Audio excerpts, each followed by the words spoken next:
Alrighty, man. What it do, everybody out there? What's goody? Y'all already know what it is, man. Y'all already know what it is. Appreciate all my peoples joining in. While we get everything. Alright, there we go. Sound much like it, man. My son always in here trying to be like me, messing with my microphone. But yo, man, what's goody with everybody? Appreciate everybody tuning in. Okay, my bad. We had some mic issues. Let's get everything situated. We about to go live on TikTok as well.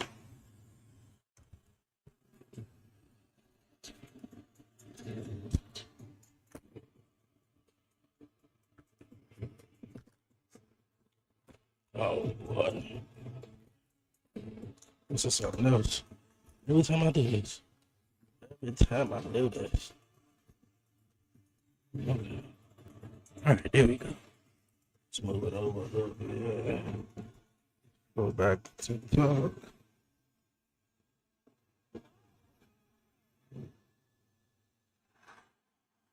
Alright. We goody. We Gucci now. We here.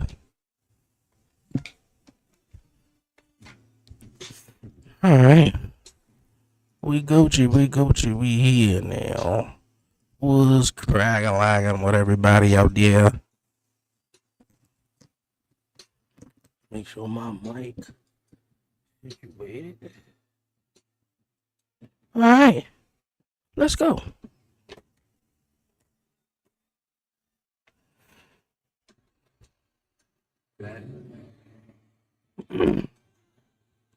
Let's get with it, man.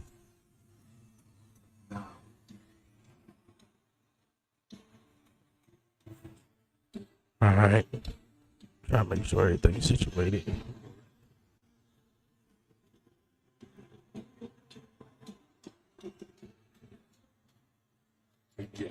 Alright. There we go.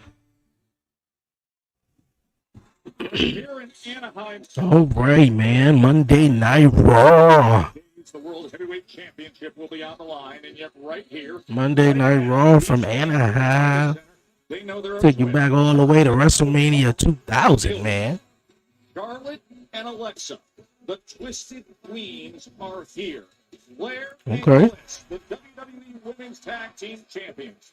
They look to defend against Bayley and Lyra Valkyria. You just took her drink and start drinking it, though? No fear, okay. What else was up, man? Number one contenders match for the Intercontinental Championship. We got Penta taking on Rusev, which I feel like that's going to end in a no disqualification. Jam-packed, man, to the Raptors. Take you all the way back to 2000 when The Rock, Triple H, Mick Foley, and the Big Show main evented in this very building. The Dudleys, the Hardys, and Edge and Christian did a TLC ladder match. Well, let's go, man. I was about to say, are we starting off with a battle royal? All right, that was last week though, but of course, Braun Breaker and Bronson Reed turning on Seth freaking Rollins 2 weeks ago. So Seth Rollins is going to be out for about 7 months. He's going to miss WrestleMania, man. Yes, he's going to miss WrestleMania, and of course, you know, a lot of insight that was going on over the last several weeks or so. Well, the last couple of weeks actually. You know, it was supposed to be Seth taking on Roman Reigns, which I'm kind of interested in how we, you know, never really got that match, which is so much story to tell right there, though. Shadow, what's going on, my guy? What's going on? Happy Monday to everybody. Happy Monday to everybody out there. For real, man. Appreciate the most support, man. Ever since doing the watch-alongs, man, the channel has really, really been doing well. Like I said, man, before we get into Monday Night Raw, as we recap the Battle Royal from last week, that was Jimmy Uso's fault, man. Now he went over on SmackDown, crashed out, and a couple of people say they feel like it was Cody Rhodes who attacked Jacob Fatu. Man, that'll be nice. That'll be really nice. You know, heel Cody Rhodes, man. I'm all here for it.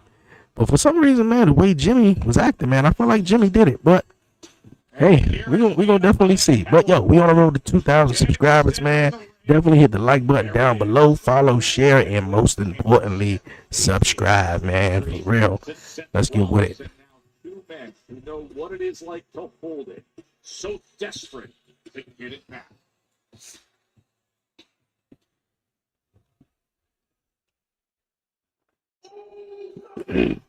Uso.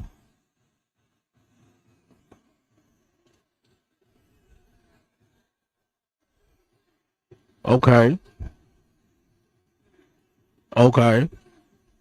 In this same building at WrestleMania 2000, his father was teaming up with Grandmaster Sexy and Scotty Too Hottie.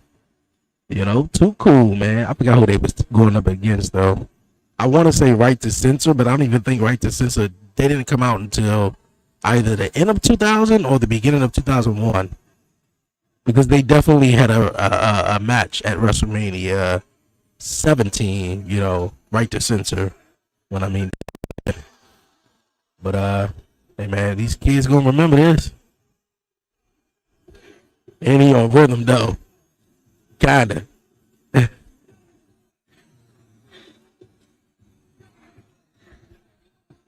Knock him down like this.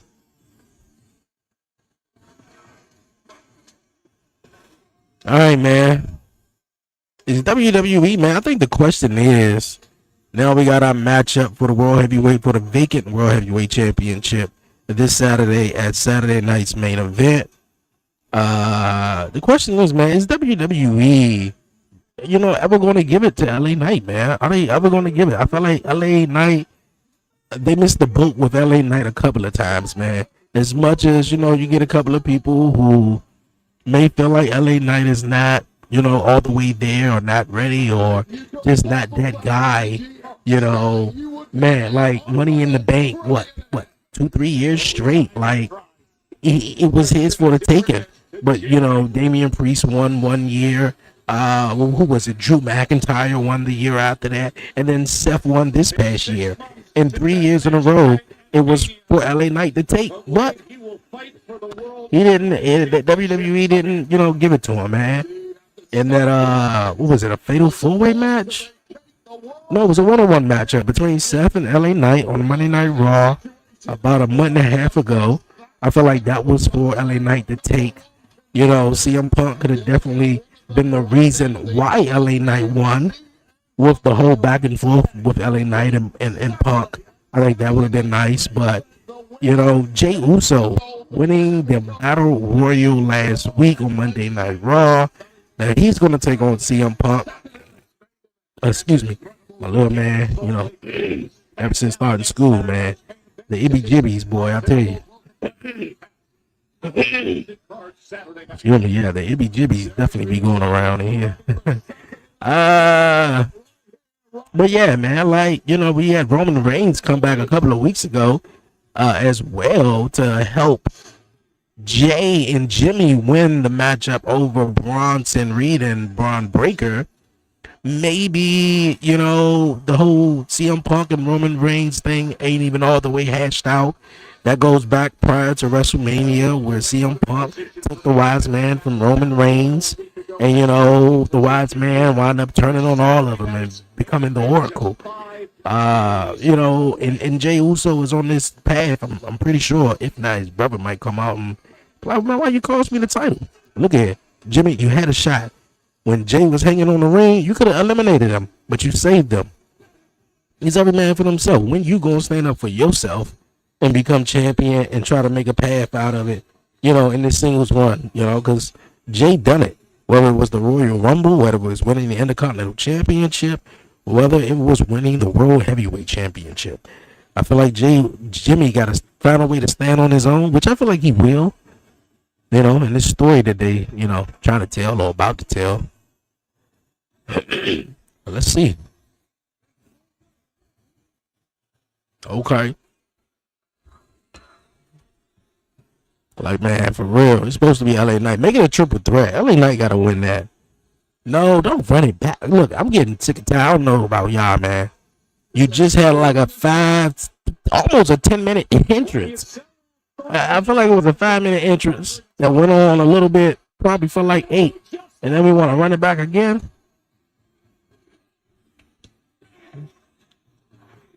Yeet, I guess, right?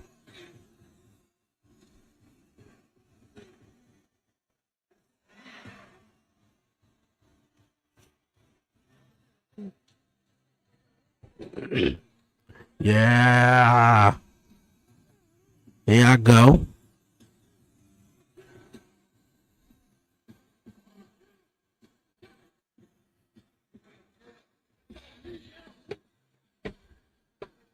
Main event Jay Uso is now in your city. Yeeting ain't easy, man. It definitely ain't. Especially if you get gassed out right after yeeting. Yeet.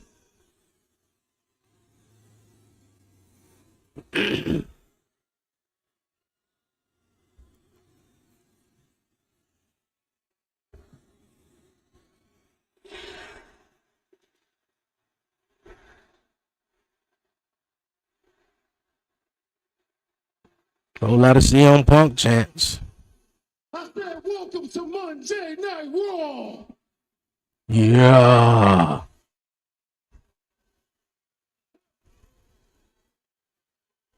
Got a lot of people in my ear these days, Oops. Yeet. Who in your ear? Besides Roman. Got Jimmy in my ear. Everybody mama in my ear. Everybody mama, huh? I'm going to tell you all this right now, Oops. Right now, I don't give a damn what they think about me. Okay. Yeah, because it's just me, Oops. It's just me for the #1 contender. It's just me Saturday night. And it's just me going to be the new World Heavyweight Champion 2 times. Talk your shit, Jay. Hey, y'all know the lingo. 4 letters. One word. CM Punk. more like 2 words, I guess, right? I guess. I don't think that makes sense though, but hey. CM Punk.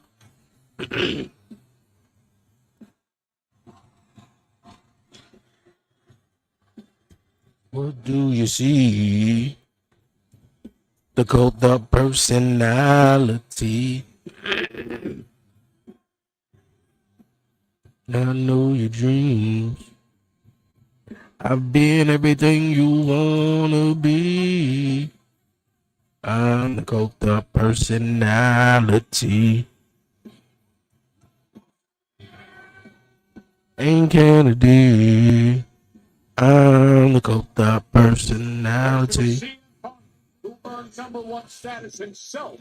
All right, so if they don't make it a triple threat match and add LA Knight to the match, I mean, I'm going with CM Punk.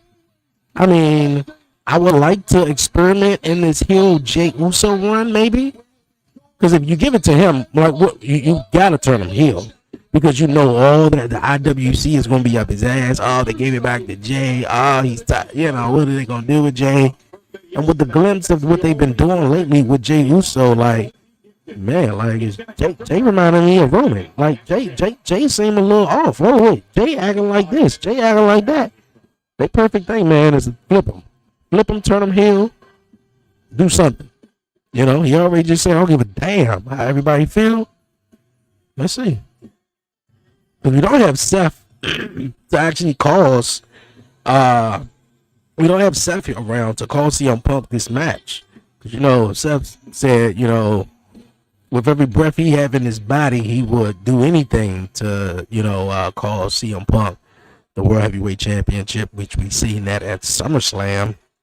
So, the LA Knight will be the only, factor in this match to sort of dictate who wins in a way. Because for real, it was supposed to be LA Knight. But, let's see. No. He gonna run it back. He gonna run the entrance back though. Oh, CM Punk is petty.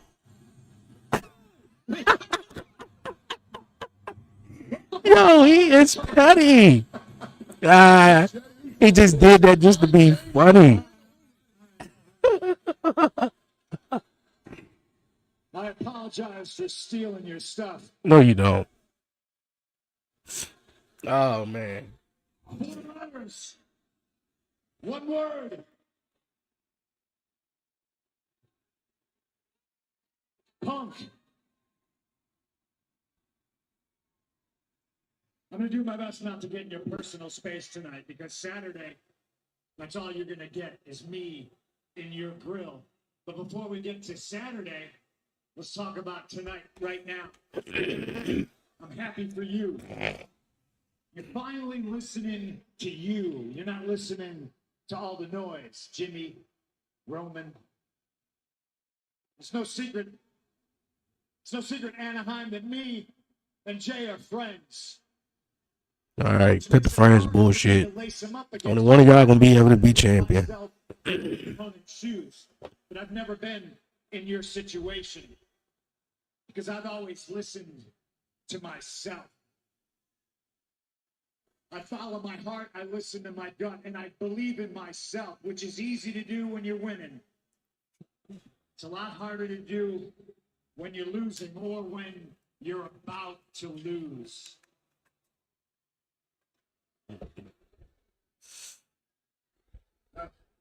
I've had a lot of questions coming out here, and your body language answers a lot of them for me. Your actions last week answer a lot of questions for me. I know you got what it takes. I watched you throw your brother over the top. No, wait, whoa. You know, he really super kicked the LA Knight, Congratulations. but Jimmy was in the mix. By the way, and ladies and gentlemen, I don't mean to admonish you, but you don't boo that. It's well within the rules. It's every man for himself. Jay's just showing everybody, including me, His true colors. that he's got what it takes. Mm.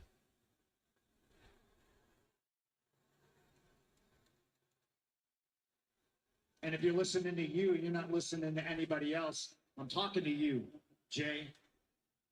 You got what it takes. Now, how far are you willing to go? I'm not asking Big Jim's brother, and I'm certainly not asking Little Roman.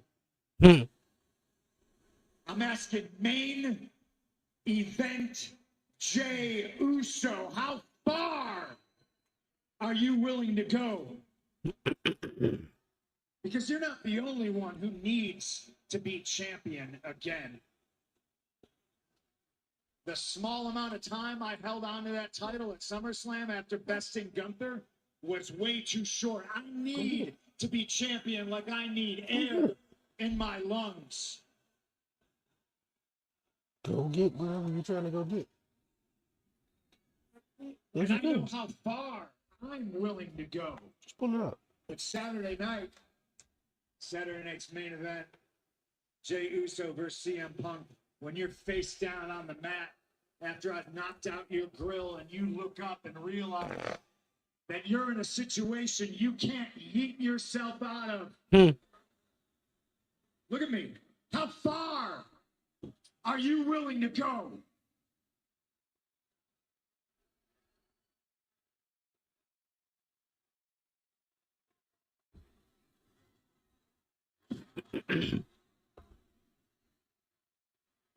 What you gonna say, Jay?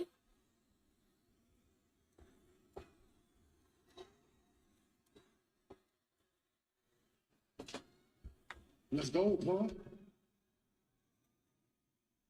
Let's go, Oos. I've been in deep waters before. I know how to swim. But you're going to do what you always do. You're going to spin the block, have these people thinking you're the man to get behind, right?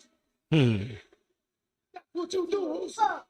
Soon as I do something right for me, he going to paint the picture like I'm the bad guy. I know, and guess what? Screw you, Punk. Man, it's Saturday night. I'll show you who the best in the world is, Oats. 4 letters, 1 word, 1 word. Okay. Well, it is set, and we are just 5 days away. Okay. CM Punk famous for that, though. He is famous for spinning the block, trying to make it Make it seem like he's the good guy in all of this, getting the people behind him. I don't think there is any doubt that Jey Uso answered it with great clarity, with the intensity. But for real, I think if WWE was smart, they'll pull the trigger and give it to Jey. Let's go. Give it to Jey. Jey got to do whatever it takes. I think Jey wanted more than CM Punk. You know, Jey was a tag team guy. You know, he got his brother in it, his Roman in it. Can he do it on his own this time? You know? Perhaps the main event. You know? Not sure. May kick off the show. Glad you're with us here from Anaheim. Sold out 13,800. Well, you should sense when you grasp gold the way these two have, you're more desperate to regain it. Now, as for our newest champions, we had a thriller of a tag team classic last week. Let's take you back to last week. What a matchup it was. It was all tag team. Dragon Lee, AJ Styles winning the tag team titles last week. Pretty cool. I mean, they got it off of the Judgment Day. So the Judgment Day, man, was not doing crap with those tag team titles. As we crowned ourselves new World Tag Team Champions of the road from here in Sacramento, California. Congrats to our new tag champions.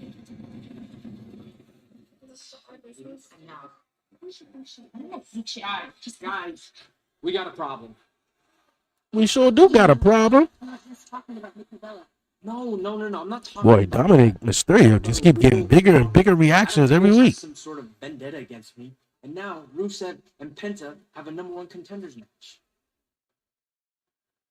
Well, maybe if you weren't such a habitual cheater, different. That's heinous because I've never cheated a day in my life. Anyway, He talking about he never cheated a day in life in a match. So what are we gonna do, guys? What are we going to do? Exactly. As much as I'm on Dirty Dom's side, I understand what Finn talking about. Like, you put them in a tag team title match, bro, and they lost the titles, and you didn't come out and help them.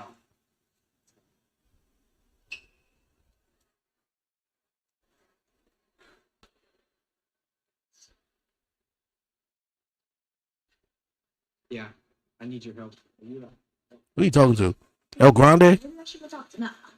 Let them handle theirs, and we will focus on ours.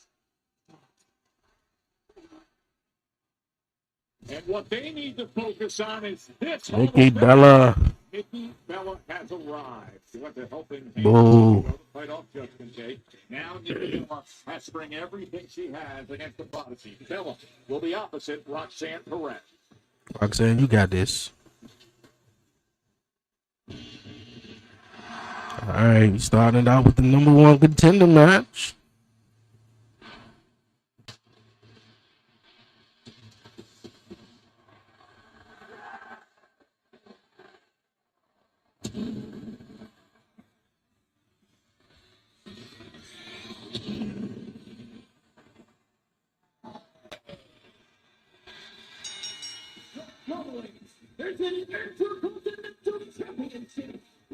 I swear, man, the music department for WWE need to get Penta music straight, man.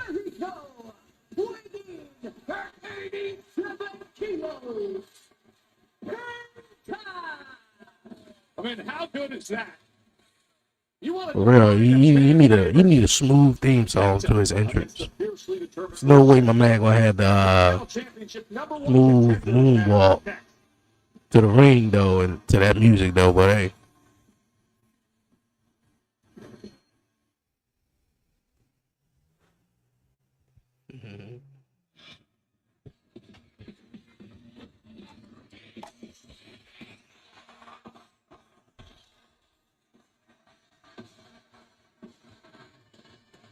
No matter where in the world we go, they just man, yo, you just said something, man, and then it just reminded me of something. I believe yesterday, maybe, and I didn't even, man, I think yesterday, man. What was it?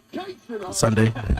I was just chilling, but I did get on social media, and I did hear some things going around from different content creators in the wrestling community. WWE posted something on a X account, like 3 different photos of someone walking. You see dress pants, you see dress shoes in one of them. Another one, you see kind of like some guy got some cargo pants on, maybe tied around the ankles, got some shoes. But some people are, making speculation that it's someone returning. Some people making the speculation. I hear someone is just saying, "Yo, that's just a WrestleMania 42 ad." And my man, you just was like, I can't wait for Gunther to return. I'm hearing that maybe could be Gunther's returning. I don't know. Could be Chris Jericho. I'm hearing rumors also too that Chris Jericho definitely signed with WWE. Maybe he could be making his return sooner rather than later. Someone, the Royal Rumble. Who knows? Who knows? But yeah, man. I mean, Gunther. Can't wait for Gunther to return. I mean, that's all cool. I mean, yeah, Gunther gonna do his thing. Gunther gonna do his thing when he come back. I mean, he was World Heavyweight Champion, longest reigning Intercontinental Champion. I don't have no doubts that when Gunther returns, not if, but when he does, he's definitely gonna be delivering a whole lot of chops. So, yeah, Y2J will be on the Royal Rumble, at the Royal Rumble. I mean, yeah, the Royal Rumble this coming year is going to be in Saudi Arabia. So, I'm pretty sure they're going to have a whole lot of big names for the Royal Rumble coming up in January, late January. So, yeah, Y2J, man, coming back. Man, I would love to see a lot of matches with Chris Jericho. Some of you guys out there, man, big fans of Chris Jericho for the last, 5 years or so. Jericho been in AEW. His contract, I believe, is up there. He's done with AEW.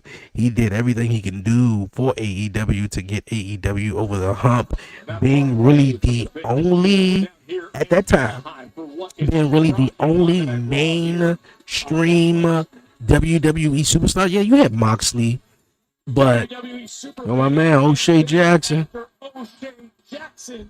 But I was about to say he had the nerve to bring an AEW belt, but no, that's his belt from the podcast, don't. But like I was saying, man, like, yeah, they're gonna definitely have to put out a whole lot of stops for the Royal Rumble, man. Some huge surprises. But yeah, what I was saying though, yeah, people out there, know Chris Jericho had a awesome career for the short time. He got AEW over the hump. Everybody tuned in, was like, yo, man, this AEW. But yo, I recognize who that is. That's Chris Jericho. For a while, a lot of people wanted Jericho to go away because he was moving slow. He was getting fat. You could tell he was getting old, obviously. But one thing Chris Jericho, man, does, man, better, I want to say, than a lot of wrestlers is he does well of reinventing himself, his character, whatever he present to the wrestling audience, he does fantastic. So I have no doubt Chris Jericho coming back, he's going to do the same thing. But man, we'd love to see Chris Jericho take on Cody Rhodes. Chris Jericho versus Drew McIntyre. Oh boy, I could just imagine that story right there. How Jericho and Drew McIntyre go at it, and the whole thing with them is, Drew want to take out another legend for stopping him from getting to the World Heavyweight Championship. So that'll be nice. Cody, boy, we never got that in AEW. So Cody versus AJ Styles. Cody versus Jericho would be nice. Maybe we can get Y2AJ for one last time during AJ Styles' last run next year. So, man, oh man, like Jericho versus Roman Reigns? Boy, Jericho versus Seth. I'm all here for it. Let's do it. Both of these two men have interfered in one another's title opportunities at times. I'm here for it. You just made the list. Yeah. Oh. You just said that. That just reminded me of the whole story back in 2017 when Chris Jericho and Kevin Owens had the friendship of something, and obviously ended in, Chris Jericho turning on Kevin Owens. But yeah, you just made the list. I'm talking about the stupidest things, man. He just get over. That whole bad apple thing he was doing in AEW. Oh, nice tornado DDT, springboard tornado DDT. Too. Yeah, even the bad apple thing he was doing in AEW, man, he got that over. So. KO versus Y2J. Yeah. Also, fun fact: Y2J was the first undisputed champion, and he beat The Rock and Stone Cold Steve Austin in the same night. Of course, yes. One more time, LOL. Yeah, that'll be cool. That'll be really cool. But man, Kevin Owens come back. He gotta be the champion, man. Like literally, Kevin Owens, man. I mean, like a lot of guys does, and I'm not just saying Kevin Owens does, but man, literally putting his body on the line. What was it? What was it? What was it? Earlier this year? Yeah, earlier this year at the Royal Rumble. Yeah, and that ladder match between him and Cody was crazy, like really crazy though. But yeah, he deserved a heel, like a real vicious heel run as champion, man. Including, of course, Dirty Dom, who apparently wants nothing to do with Rusev, was hoping he'd be in the rearview mirror, but a win here would put Rusev back, or should he put Dirty Dom back in the crosshairs of Rusev immediately. This was just a week ago that he was going for the backbreaker, backstabber. Penta quick to turn things around, hooking the leg, looking for but the kick out at 2. Once again, it's that superior movement of Penta. Even when he's up against it, he's getting beaten from pillar to post. One backcracker out of nowhere again shifts the momentum in this one. And now you can sense that Penta believes he has that momentum. Oh, the baseball slide is he gets out of the way and face first into the steps. The impact of the steel steps. Rusev looking like, how dare you? How dare you, man? Face first into the steel steps. Isn't Randy still after KO? Well, yeah, they could actually continue that. Oh boy. Rusev sends him right over our announce desk. Yeah, they that was something for Randy and Kevin Owens to actually get into. Shit, I'm still waiting for them to finish the whole Randy Orton and Matt Riddle thing. Obviously, Riddle had got released before Randy Orton ever came back. So, yeah, that would have been nice. But, yeah. For giving him a power driver. Yes, yep. Moment is smashed. As is the skill of Penta. Ever since he got out of the way of that baseball slide, from that point forward, it has been a destructive stretch put forth by Rusev.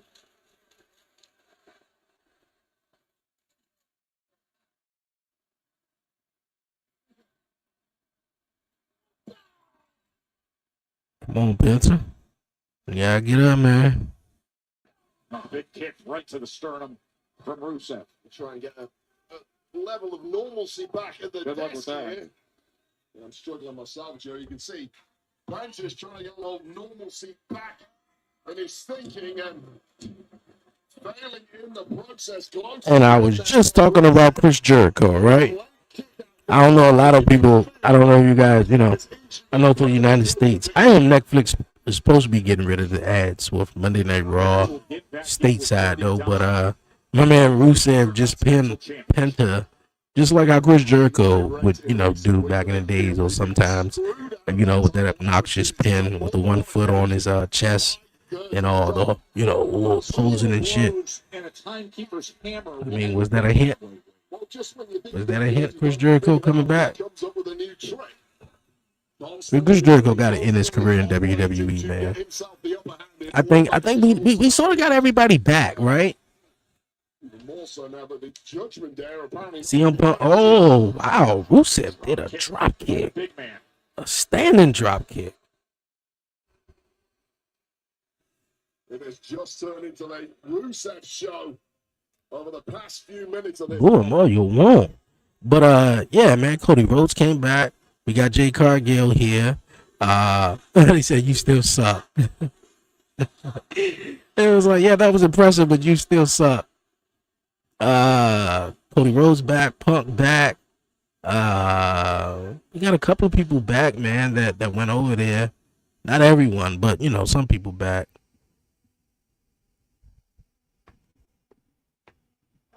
Moxley, I think, will be one of them. I think will definitely come back if he does.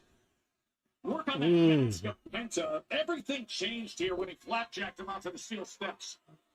And now, just securing Penta in his grasp. An old-fashioned bear hug there from Rusev when Penta was trying to pick up a pace, build some momentum. Just cannot do that against someone as powerful as Rusev. Penta able to get out of the way and deliver the kick. Penta's winning a hell of a storm here. The fact that he's capable of coming back with style. The corner handstand kick right to the chest. Just one. Who do you think will win since their matches been ending in DQ? Are you talking about Penta and Rusev? Driven by that desire for gold, another opportunity at Dirty Dom awaits. If you are talking about Penta and Rusev, the matchup will end just like I said it. I don't know if you was in the chat just yet, but I said this match will end in a DQ because Rusev should win. Oh, Randy and KO. Oh, okay. Yeah, I thought you were talking about this match. Yeah, I feel like Dirty Dominic may come out and I don't know, do something because you know. Like both of them had Intercontinental Championship matches. Now this is a number one contender match for the Intercontinental Championship, which is crazy. Oh, like we got to get some more people in the Intercontinental Championship picture. But for real, Rusev, like, man, I'm hearing WWE may have the matchup between John Cena and Dirty Dom for the Intercontinental title. Maybe they waiting for that, you know, for Survivor Series, and then they move forward. We're possibly putting the Intercontinental Championship on either Rusev or Penta. I know Penta is definitely highly favored to be Intercontinental Champion. Well, it's Rusev too. I think he might been losing lately. Penta escapes the accolade opportunity. Oh. 1, 2, 3. Oh, that was close.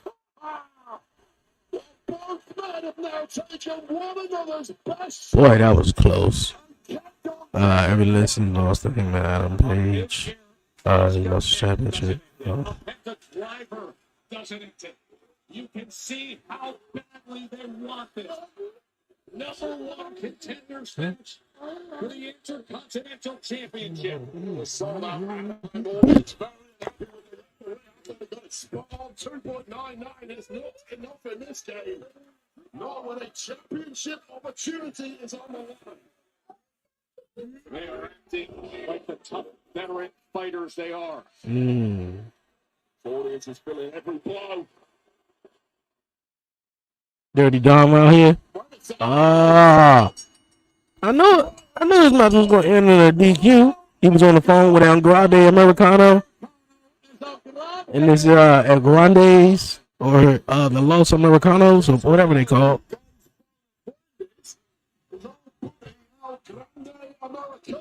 And I guess if nobody wins this match, you can't have a number one contender, which is absolute genius.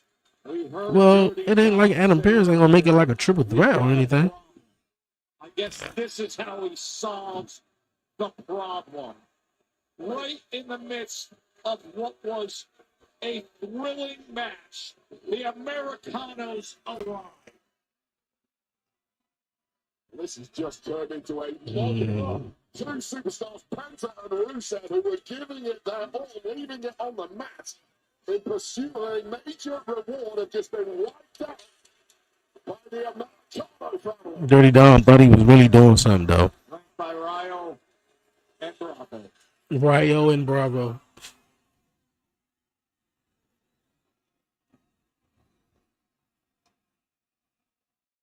Another one contenders match interrupted by these three. Rusev is back up. And El Grande and the guys got a real situation now, don't they, Wade? Oh, wow. Rusev wiping out anything that moves. Penta gonna be right behind him, huh? He ain't going nowhere. Oh, one for the Canadian Destroyer. Ah, got pulled out the ring. Wait, let me go out the room. Go out the room. Wait, go out the room. Listen on the couch. Wait, listen on the couch. As Rusev and Go. circle each other. And that is how the number one contenders match goes.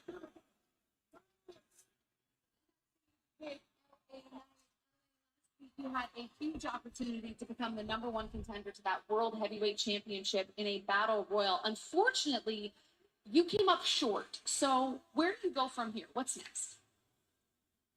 You know, sometimes you almost feel like maybe you lose a little bit of the drive to keep pushing. You know what I mean? And when you're here cutting deep right now, talking about I fell short, I appreciate that because you're right. I did fall short. I didn't come out with what I needed, but I tell you what I did come out with. Let me talk to you. Yeah. And I'm looking at not being the world heavyweight champion. You see up there around my waist right now? No, you don't. But what you do see is you see some Punk.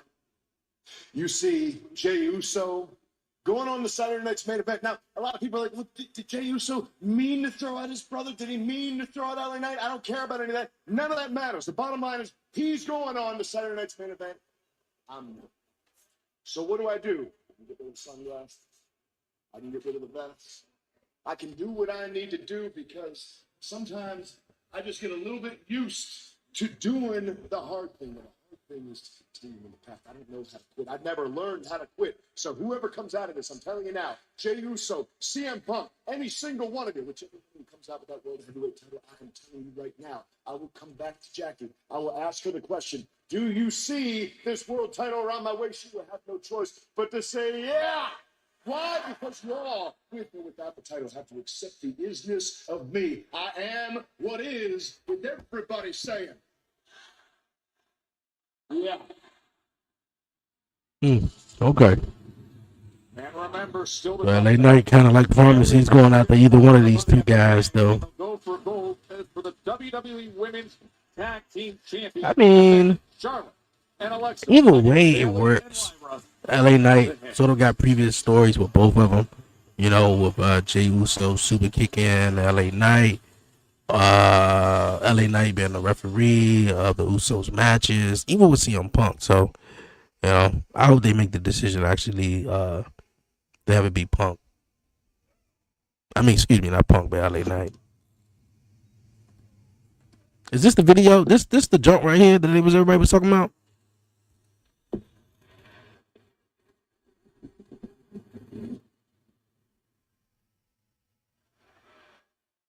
Yeah, what's that all about? Ladies and gentlemen, I'm joined by Grayson Waller and the New Day is Kofi Kingston. Thank you for spending some time with me.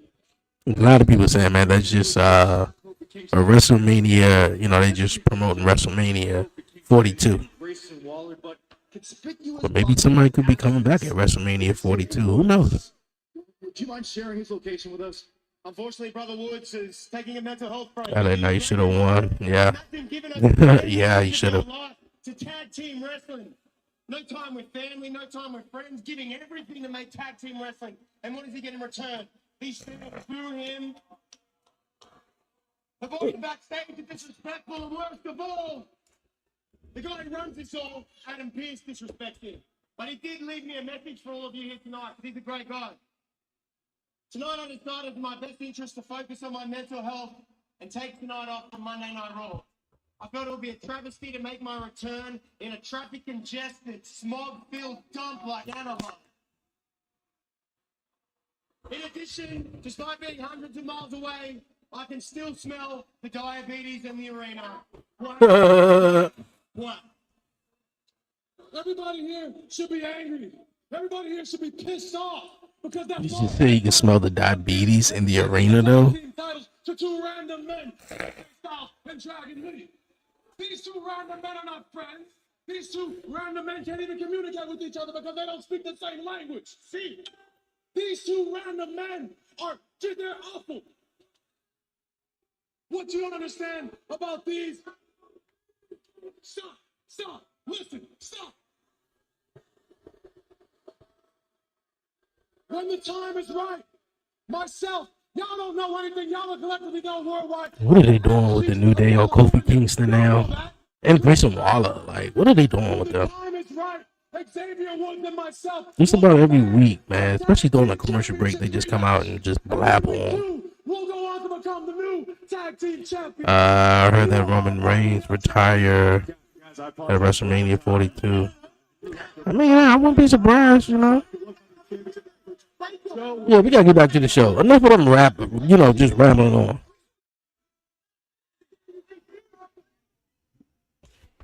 Enough of them just rambling on, though. I mean, what was it?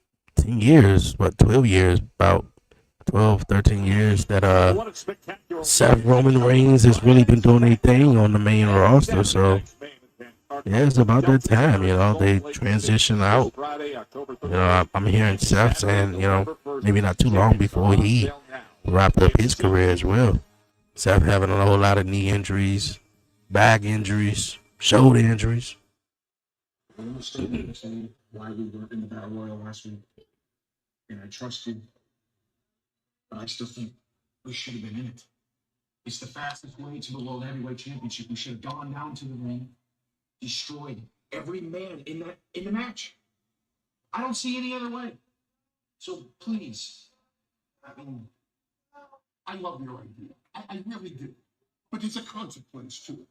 Because it would have exacerbated an already pissed off Adam Pearce, who could have suspended all three of us indefinitely without pay and made it his life's mission to keep you away from the World Heavyweight title.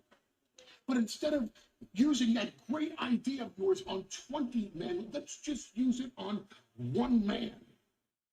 Because one man shares our vision right now. He's looking at Saturday night. CM Punk and Jey Uso are going to beat each other half to death.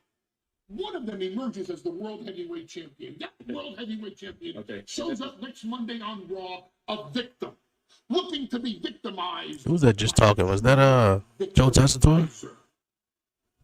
Now, you eliminate that one man tonight that shares our vision, and your path to the World Heavyweight Championship is clear. I want you to go to Pierce, and I want you to get me a match with that man tonight. Well, I've already gone to Pierce, and you already have a match with that man tonight. And if you don't mind getting on your gear, that match is coming up very soon. So, who's he about to take on? Oh, that's the best part. LA Knight.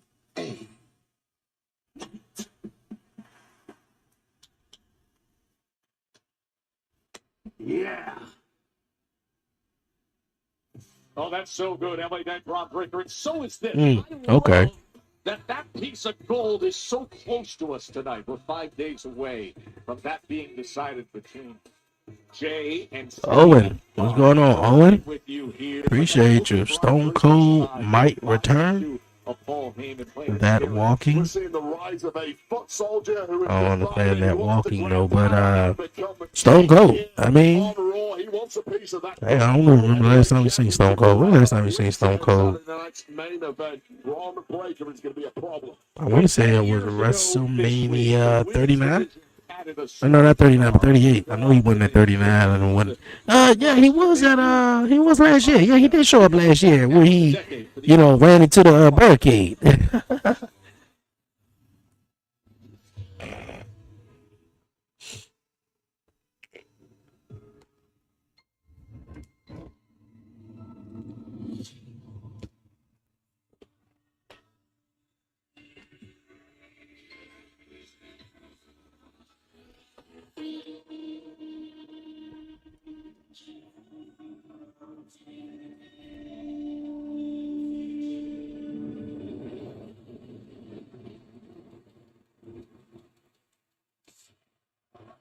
Yeah, we showing the dominance. 914. That was the record that she was undefeated. 914 days. Undefeated streak. Until she got to WrestleMania 34 and lost, which was crazy. How the hell they made you won the Royal Rumble? Was going on to Oscar did win the Money in the Bank joint at the headquarters. Yeah, I remember her doing that. And she didn't wind up cashing in. Becky was pregnant and just gave her championship. I was like, yeah, go be it. So I guess that was her sort of cash in. But yeah, Oscar, man, is a dominating woman in WWE.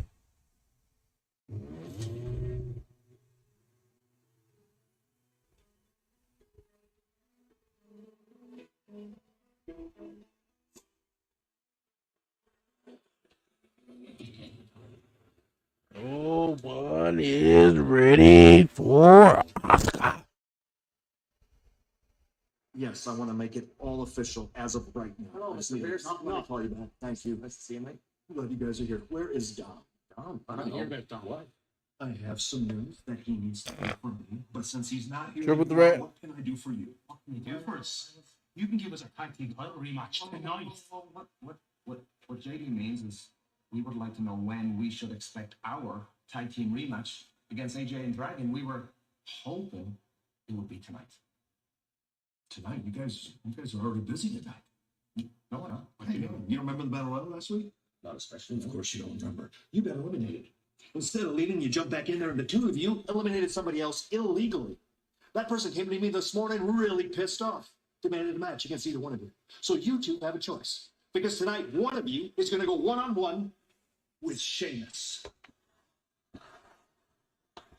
Make it JD. I'll fight Sheamus. Yeah, that'll be better. Rip his head off. I'm coming back here. Look at Finn Balor. Like, yeah, that's right. You do it. And when he's done, don't forget, tag team titles. Well, I won't forget.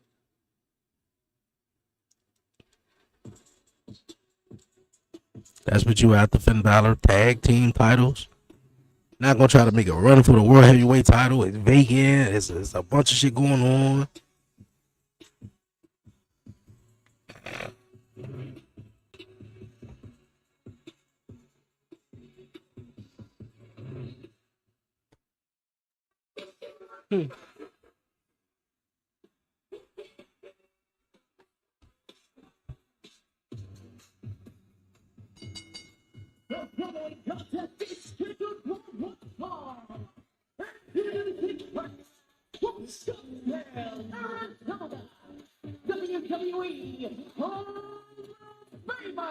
They put her in the Hall of Fame too soon, man. They were just ass kissing them. Or maybe they didn't know they were gonna come back and wrestle. That was just it. But Becky Bella against Roxanne Perez. they were in the Hall of Fame too soon, bro. Should be on. I feel like you should only be in the Hall of Fame like Edge. I feel like Stone Cold, he rejected the Hall of Fame, I'm pretty sure, a couple of times. They probably wanted to put him in there in 2004, maybe 2005. He didn't go in until 2009, though. But Edge, I know Edge being one of them. I don't think they did Daniel Bryan, but Edge being one of them, that just stands out. Edge stands out. They put him into the Hall of Fame because of, the sacrifices obviously he made for his career. He's probably never ever going to wrestle again. He's definitely a bona fide future Hall of Famer. And they was just, WWE, Vince McMahon at the time, having all these odd relationships with a lot of, older, wrestlers back in the days and never getting them their, flowers and putting them in the Hall of Fame. But instead chose Edge, man, and he's back wrestling, doing his thing at AEW. But yeah, I think it should be a time frame. Like if you retire this year, you shouldn't go to the Hall of Fame next year or whatever like that. You might decide to come out of retirement. It's that simple. So I have to be smart, and self-preservation is an admirable trait, in my opinion. And I would choose to preserve myself over someone like Joe Tex. And I feel that Nikki Bella would do well to heed that kind of advice. Incredibly noble, but also rather reckless in my estimation. Fearless Nikki.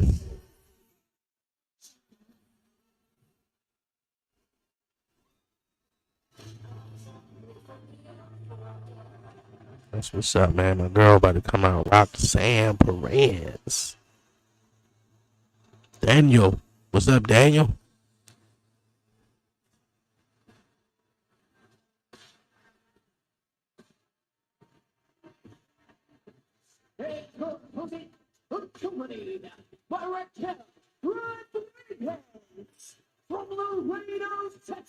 Yeah, Raquel Rodriguez could be my bodyguard. Did she just put her hand in one of their faces? Push be gone. I'm like, oh, no, she didn't.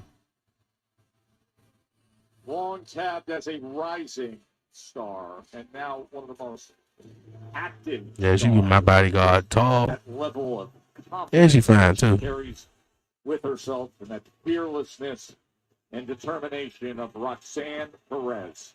Now, carries herself like a Hall of Fame veteran. That much confidence and that much ability. Of course, it is the woman opposite her tonight who is the veteran with the Hall of Fame credentials, Nikki Bella.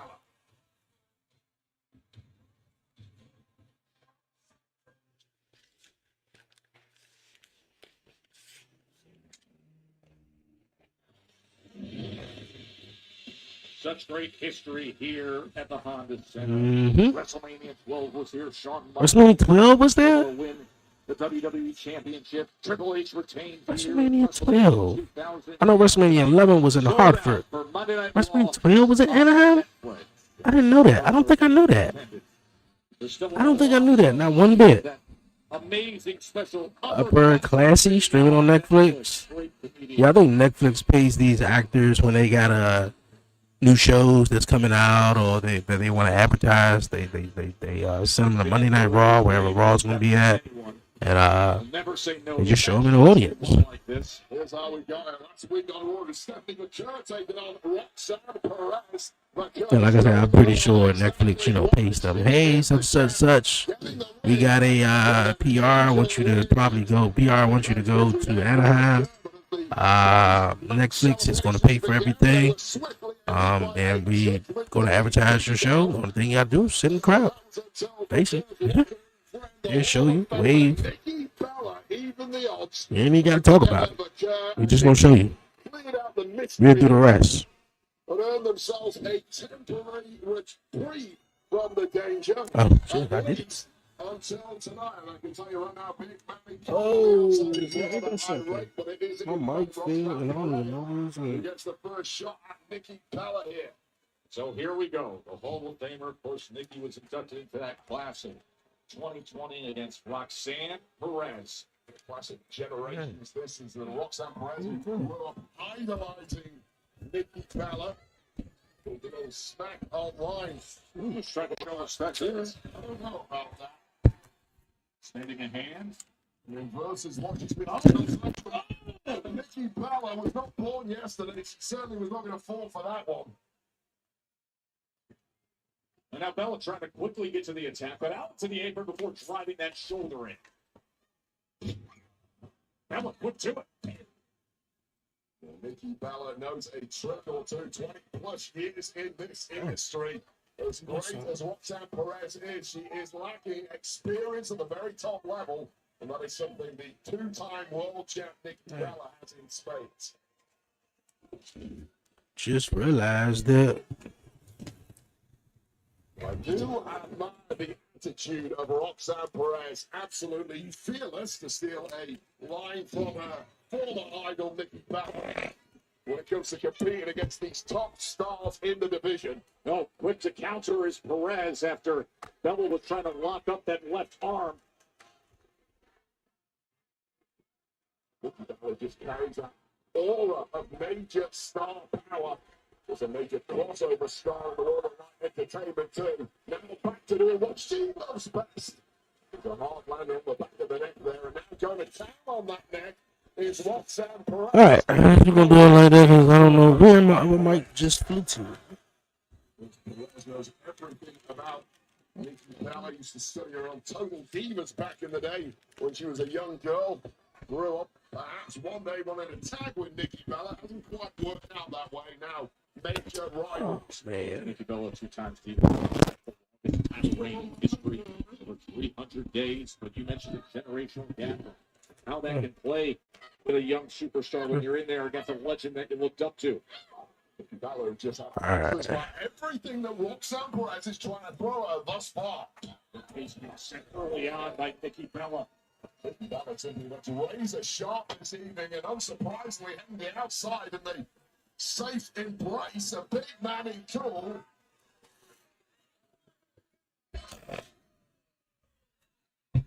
Sits right to the barrier as Raquel Rodriguez steps off to the side, and Nikki Bella's in control here against Perez. It's just been the Nikki Bella show from the word go, and Roxanne Perez may have overestimated her abilities this evening. Came in incredibly cocky and confident, and you see that dissipating as the seconds tick by. And ran into that second turnbuckle and then bring her up top as well. Major power advantage. Almost everyone has. Hopefully she can. I'm about to say. Hopefully she can get that right. She busted the mess out of that at the last jump they had. I think it was Clash in Paris. Oh no, I don't think it was Clash in Paris. WrestlePalooza maybe. The attention of our referee. It's Raquel Rodriguez getting the best of Nikki Bella. Right from the Judgment Day playbook. Waiting till the prime moment to capitalize. Slingshotting her right into that second row. And how quickly things turn when you deal with Judgment Day.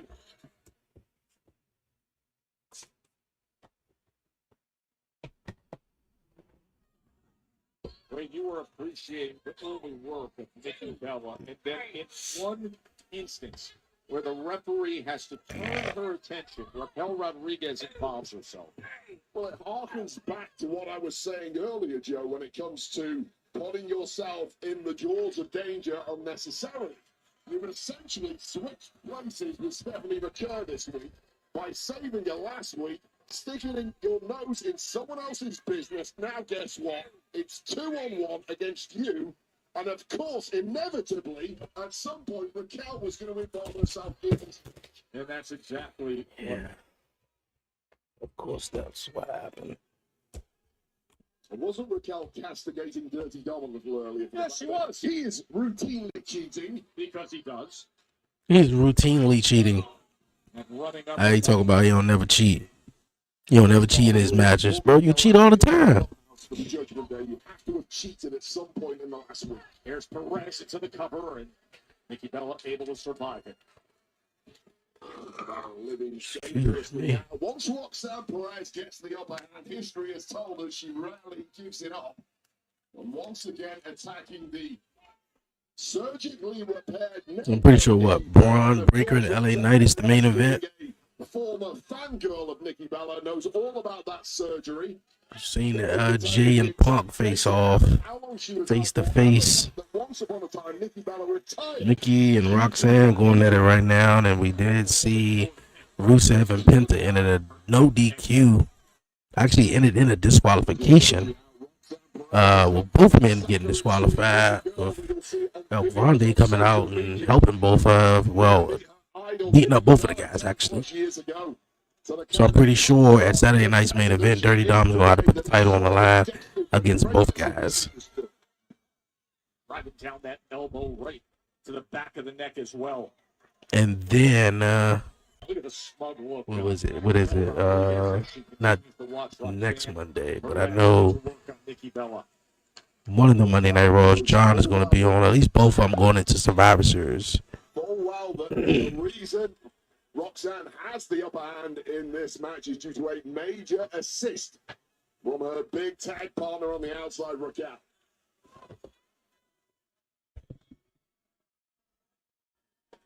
And this has just become a procession for Roxanne Perez, who is finding it too easy ever since the beatdown of that neck of Nikki Bella began.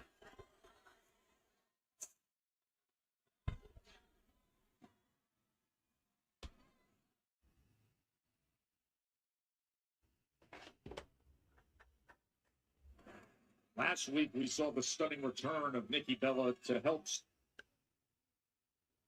helped save Stephanie Becaire after Roxanne Perez and Raquel Rodriguez were attacking post-match. Now it's Nikki Bella in against Roxanne Perez, as Perez has been getting the best of her. And that running uppercut to the back and neck area. Come on, Roxy. Springboard moonsault. The double rope springboard moonsault. 1, 2. And the kick out at 2 as Raquel Rodriguez looks on. Wait. Perez has done an incredible job of attacking that neck of Nikki Bella. It's a neck that's been surgically repaired in the past. And of course, Perez, her fandom of Nikki Bella from the past, knew exactly where the weakness is and is now relentlessly attacking that neck. And in various ways. As now you can see all the leverage she's able to get, twisting and torquing and utilizing. Come on, Roxy. Come on, Roxy. You got this one. As Bella's trying to fight out of it, and she delivers those left elbows to Perez. Nikki Bella's got 2 fused vertebrae in that neck. And it's a wonder that Nikki Bella can even feel her fingertips at this point, because these shots are just brutal. That's the best match of the night. Targeted, and as you said, Joe, they are varied in nature, which shows you the glowing playbook of Roxanne Perez. Crowd reacting to what they perceive as unnecessary arrogance. And now Bella just says, you know what? Let's fight. They're slugging away through the pain now is Nikki Bella. Something the young pop Roxanne Perez needs to learn. You don't celebrate till you've got this one closed out, and there is fight left in the Hall of Famer. Nikki Bella delivering right hand after right hand. Bella now tapping into that right gear. Oh. Face first. Kind of gear that took Nikki Face Bella buster, to the basically. Hall of Fame, 2 several world championships. Come on, Roxy. You got this one. May well get her through this predicament when it was looking like all was lost. Roxanne Perez writhing in pain as Raquel Rodriguez looks to rally with support here as both of our competitors try to get to their feet deep into this match. You know, Bella's hurting in a big way, but completely impervious to that pain, seemingly. Got that adrenaline pumping through her veins, pulled on by the... Got adrenaline in my soul. Excellent attack by Nikki. Oh. Delivering off the ropes. She had a disaster kick. Count up 2. All right, Nikki. Nikki Bella is just looking back to her best now, shaking off any ring rust that may have been there when she first returned. And boy, oh boy, does she need to be at her best this evening. Oh, could she? But instead, Roxanne Perez repositioning herself. Drive that rack attack 2.0, but a nice transition, as you mentioned there, from Roxanne Perez. Looking to choke out the Hall of Famer. Got her into that fireman's carry, just couldn't deliver the cutter at the end. Instead, it's Nikki Bella now. Again, that second rope driving down across her throat. Bella's body just not cool. Spine buster. Spine buster into the hook of the leg. And getting that left shoulder up is Perez. Once again, Raquel smells danger and wants to insert herself to the match. Bella 4. There you go, Roxy. Roll her up. 1, 2. Ah. Referee, you see that this time, huh? You saw it this time. All right, come on. All right. 1, 2. Kick out. There you go. Well, balanced on a knife edge. All Who now has the wind in her. right, where Raquel at, man? We need a distraction. Again. we need a distraction going on. All right, elbows. All right. Fights herself free again with a series of elbows. Perez knows the danger of that move. Oh. Moving out the way just in the nick of time and face first. Hot rocks in the corner. Of course, with that damage there. 1, 2, 3. That's what's up. That's what's up.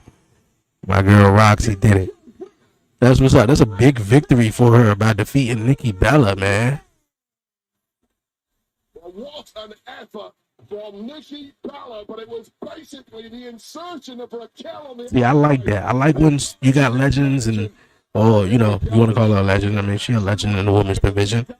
I mean, but I like that, you know, people coming back just to, you know, Oh, Stephanie coming out just to put over, the younger talent. So With Nikki Bella coming to help Stephanie I'm all for Roxanne, man. Roxanne got to win that title. to return the favor.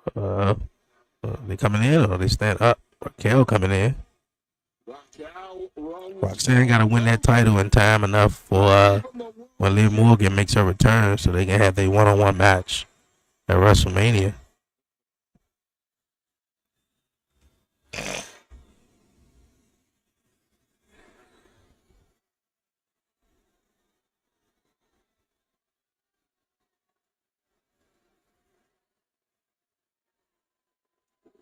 Cal Rodriguez is one intimidating woman. Stephanie McCure did not want to take a backward step out, having Nikki Bella by her side. Okay, now. Keep a close eye on that situation in the coming weeks. Great to see Nikki Bella and Stephanie McCure and what they have with their friendship. And Wade, remember, still to come tonight, the Women's Tag Team Championship match. It is all brought about because of this on social media from Bailey. Charlotte Flair and Alexa Bliss. Woo! The Women's Tag Team Champions. I mean, you guys have a little bit of a rocky friendship. I won't bring that up for anything because you are the Women's Tag Team Champions, and respect to you, respect to you. But I think that you guys need a real challenge. I think that you guys need to put yourself to the limit and test your tag team against two of the best. Against me and my best tag team partner, Lyra Valkyrie. Boy, they're going to lose and Bailey going to go off. Sounds great. I'll see you idiots there.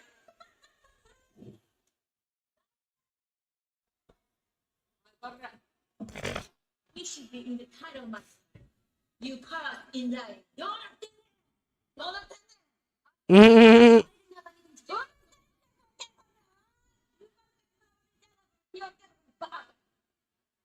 What? What did she say?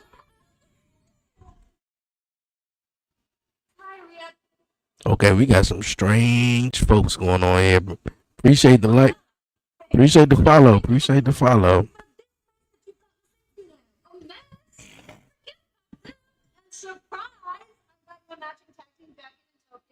Anyways, tonight, are you excited? Yeah, I'm excited. Well, no, the tag team title match was your surprise. Dude, I have not been in the ring with Charlotte Flair or Alexa Bliss. It's a huge deal. I know. But look, the tag team titles mean a lot to me. And I know you would like to rewrite some history. It's a big night, and I believe in us. We're in the main event, and I really think that we can... Oh, it's the main event? Oh, yeah, definitely Bailey crashing out. Or Alexa. Bailey is definitely crashing out. They're not going to win, and Bailey is going to mollywop Lyra Valkyria. That is exactly what's happening.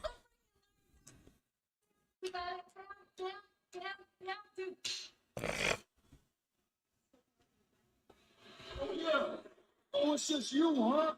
It's just you. You don't give a damn about what I think about those? Man, come on, bro. Yo, remind you. I saved your ass twice last week in that battle royal.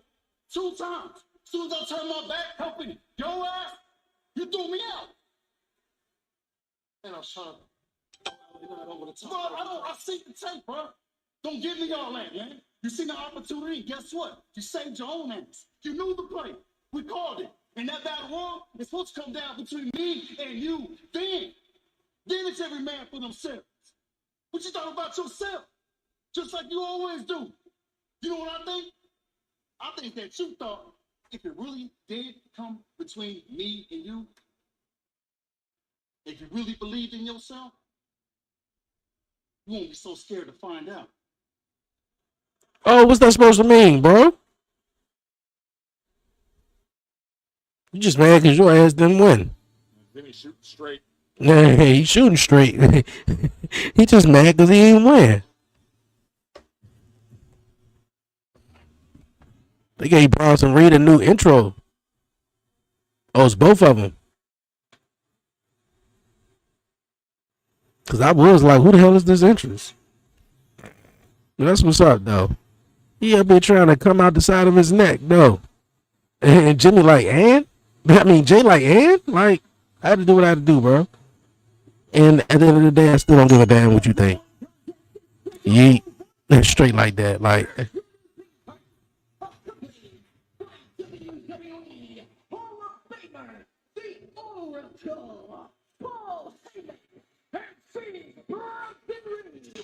representing the vision, Braun Breaker. Only 14 days ago when everything changed. Braun Breaker heard Seth Rollins say, I never needed anybody. Now comes the next step in the Vision's vision. Breaker against the isness of the business, L.A. Knight. yeah.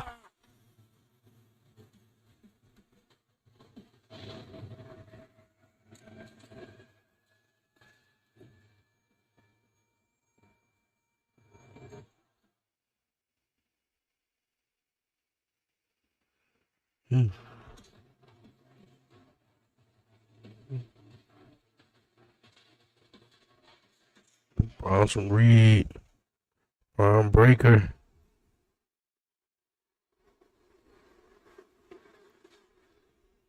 Ladies, gentlemen, things that live in California. My name Is Paul Heyman. Let's understand the power that stands before you tonight. First of all, the OTT, the original Trouble Big Bronson.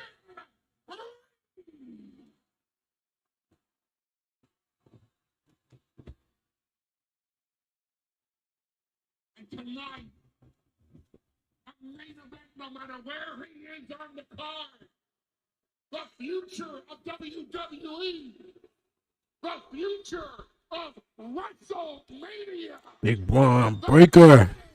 God, Oh. ladies and gentlemen, Braun Breaker. I don't know why I said Bronson Reed. Too many damn Browns. Braun Breaker, Bronson Reed.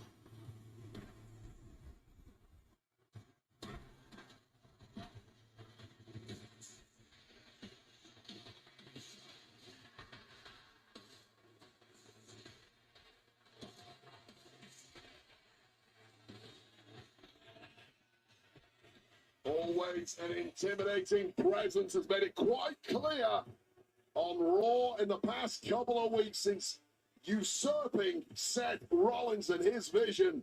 Braun Breaker wants power. You want power? You need gold. To get to gold, you got to keep winning. And a major main event tier matchup coming up next against the megastar LA Knight.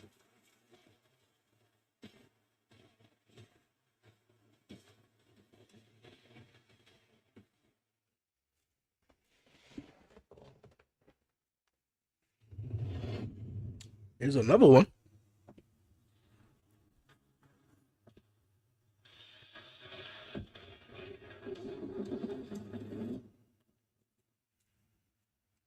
Now, if that's just a WrestleMania 42 build-up, then that's wild. But I'm going to go out on a limb here. Hey, can you believe it's almost November and Survivor Series War Games is headed to The first dude had jeans on. every jaw-dropping moment. This person, well, it could have been a woman or a man. This person had slacks on, obviously, with dress shoes on. On location. You get the premium Unless it's a faction. That's what I'm thinking of. You know, it was all in the same format. Whoever probably the middleman is dressed in a suit. If you know, because I think the next one is the other one. Someone maybe had tennis shoes on. They had cargo pants kind of tight around the ankles. So you had that one. The other one had jeans on with some type of shoes on, and then the other one had slack pants on with just dress shoes on. So whoever the dress shoes on got to be the guy in charge of this faction. That's what I'm assuming. You know, and it could be something like that. I'm hearing some people say it could be Santos Escobar. I mean, I don't know. If they doing all of this for Santos Escobar, then he must really got a really good new deal to come back with some vignettes of some type of mystery.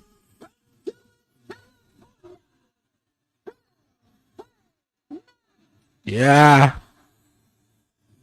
He has stated his goal as clear as could be. The World Heavyweight Championship. After Jay and Punk will settle things this So it could be a new faction. But I'm gonna go out on a limb here and say the person in the dress shoes. Now I'm going out on a limb here. It's Vince McMahon.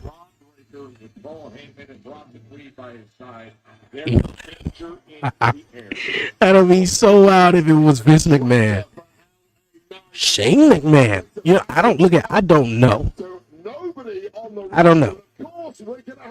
I'm thinking of someone who got the jeans on. Who wears jeans a lot? Brock Lesnar. He wore jeans, right?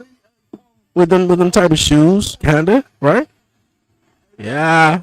You know, I don't know. I don't know who it could be. I mean, you know, we just see some shots of someone walking. You see their shoes and the type of pants they got on. It ain't really much, but I guess as the weeks go on, we'll see how long this gonna go on. But knowing one thing though, I wouldn't be surprised if it was Chris Jericho. Chris Jericho had had some of the wildest vignettes, and you didn't even think it was him. Now some people cracked the code, you know, back in 2007 when they was doing that little code jump back in 2007 and seeing who it was, and the guy came up with the torch, and he was running up, and then Chris Jericho wound up hitting him, had his back turned around. It was Jericho. He returned and took on Randy Orton back in 2007. Another return was the one in 2012. Everybody thought it was like the Undertaker or whatever. Was it the Undertaker? No, it wasn't. It was Chris Jericho. It was Chris Jericho. Which it seemed like something the Undertaker would do. So he had some interesting vignette. So I wouldn't be surprised if it was Chris Jericho coming back with two people. Mentally speaking, if not physically speaking, in the early goings here.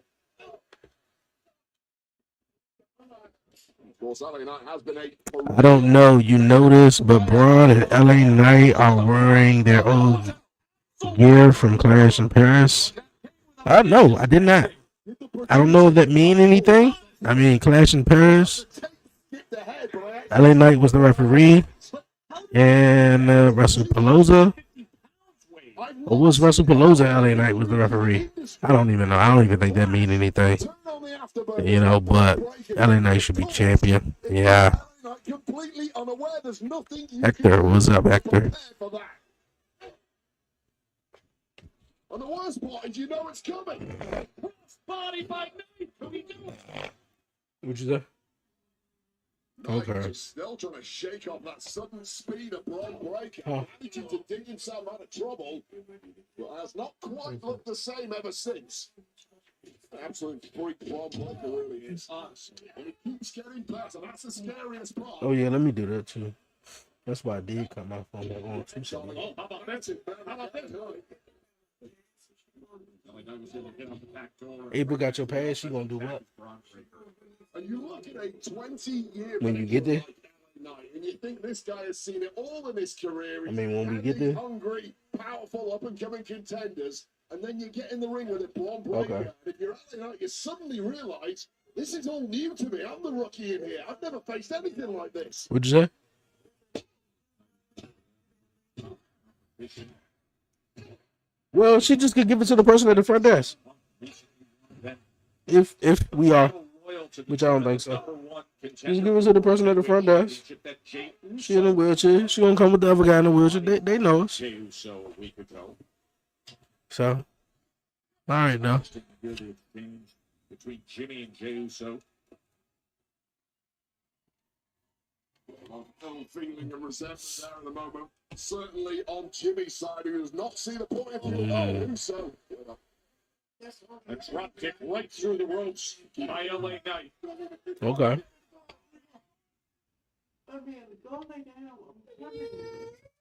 What happened? LA Knight has to deal, of course, with Big Brock Lee hanging him off to the side as he is in control right now against Braun Breaker. To be clear, Bronson Reed has done nothing wrong, but his mere presence alone is a point. And there are about 3 pairs of eyes burning a hole into the megastar LA Knight when you include. Man, go get in the bed, buddy. We got an awesome day coming tomorrow. We got a pajama jump, man.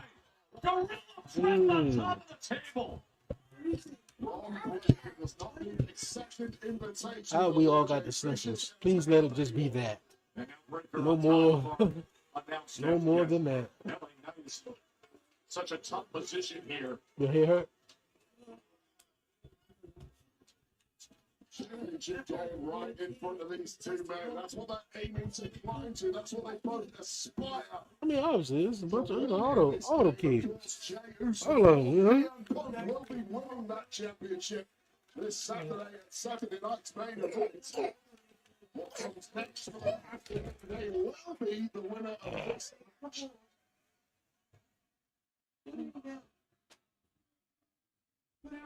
I swear before you came on board, Jota, this match never got played as much as it does these days. Can you believe that? Every time. Yeah, he had his 67th birthday this weekend. He ain't that old. I have to sit down right now, but right now it's everybody. Go get the bed, He's breaking into the corner. I mean, the velocity that he just smashed him against the turnbuckles, whipping him into the corner. I'm worried about the condition of our desk. I'm worried about the condition of our turnbuckles, and I'm now worried about the condition of the spine. So what's going on? With what? Of course, there is no What, him? whatsoever, and it's just crazy for break. Huh? Lateral presence. We've seen time and again. When he thinks he's in control, he's going to let you know. Off of the cover into the push-ups. Yeah, because you ain't in the bed with him, obviously. You already know. That's why he keep bouncing up. Claiming he's scared or whatever.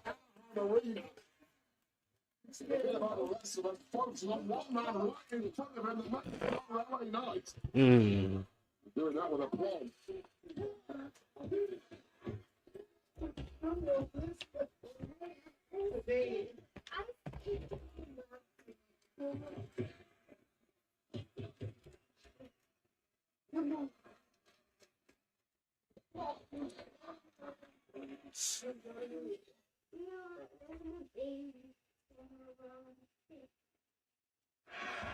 Braun Breaker against LA Knight. All right, we're back. Tonight, Paul Heyman, who you see off to the far side there, he put this match in motion to guide a way for the Vision to try to get their hands on the World Heavyweight Championship that's just off to the side of our announce desk right now. And he knows that LA Knight has the same exact play. What a big P by Braun Breaker. I call this a shop window match. Put yourself in the shop window for management. Let them know that you want gold. This was during the break. Slight distraction from Bronson Reed on the outside. And one gorilla press onto our Another high knee. The match had done a 180 to LA Knight in the corner. Since, and that 180 has been completely in the favor of the future, as it says on his trunks, Braun Breaker. Now the future is starting to feel very much like. Oh. Sends him out onto the floor. Just an effortless, explosive lift from this man who has physical gifts that cannot be manufactured in a gym. Well, certainly he augments those gifts in the gym. Oh, dear. Oh, no. Here comes a potential super spear. Shoulder tackle. High with the flying shoulder tackle. That is something that's new to the arsenal in recent months, and it has been so effective. You know what's coming, right? It's the spear. All I've got to do is leapfrog the spear. Well, no, you're wrong. I'm coming with a flying shoulder tackle. And the height he gets on that flying shoulder tackle, and the impact that he makes. It's the added complexity of the offense of Braun Breaker that grows month by month under the tutelage of Paul Heyman. My name is Paul Heyman. That is how you beat top level. They got Sheamus versus JD. That's the match of the night. You can just go smash them. About to be a whole 2 hours. That's gonna be the match of the night. Take you into the main event with the tag team titles, the women tag team titles. And barely crash out. We are just 5 days away from Saturday night main event, that vacant World Heavyweight Championship against Jey Uso. But these men are trying to put themselves in position. LA Knight now having to dig really, really deep. Oh, like that! But nobody does it better. Nice neck breaker. Jumping neck breaker, LA Knight. Oh, LA Knight is smelling the Kavorka. And whose game is it? What everybody's saying.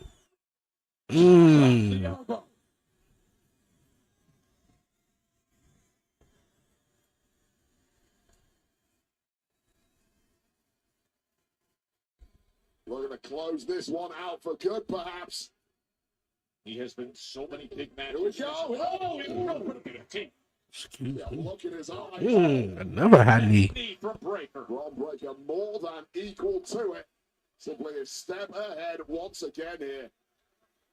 The physical wear and tear taking its toll on both of these two men, as you would expect in a match of this caliber.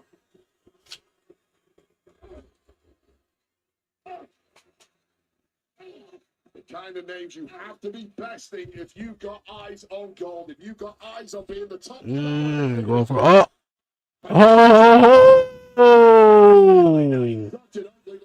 It was a really ugly landing. When he's supposed to push him, he just fell smooth back on his head.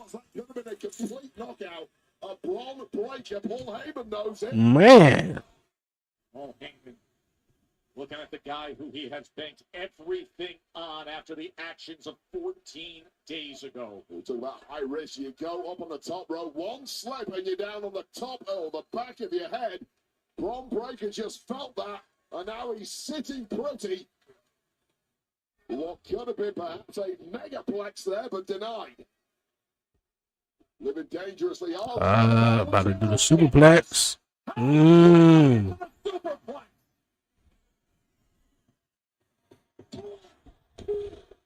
Oh. That was close, though. This is a night. Living that megaplex.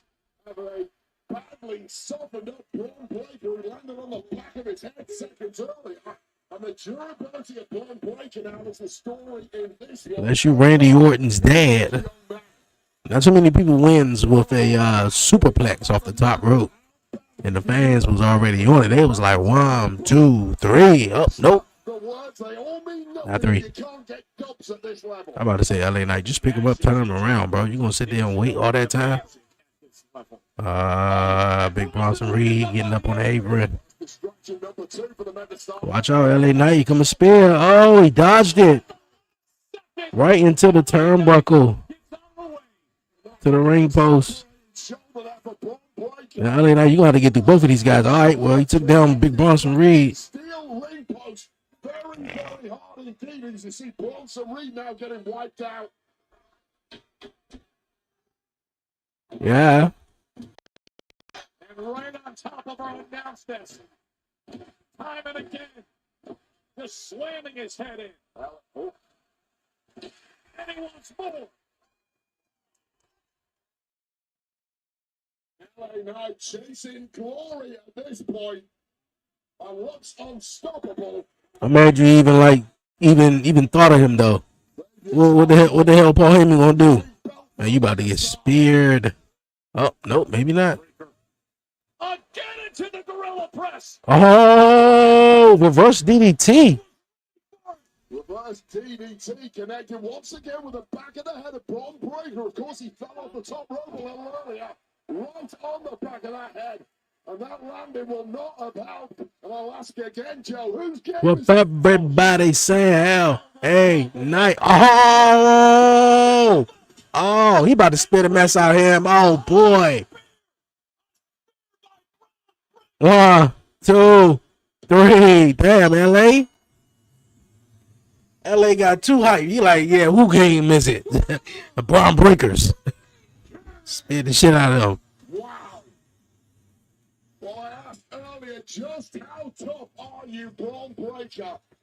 Bouncing back after a volley. Bouncing back. He bounced up and spit the mess out of him. With a sternum-crushing spear. That's what's up. A weakness in the offense, defense, toughness, whatever you want. When it comes to Yeah. Breaker, that man is a dangerous. That's what's up. I'm coming. Exactly what the vision envisions. A scene like that.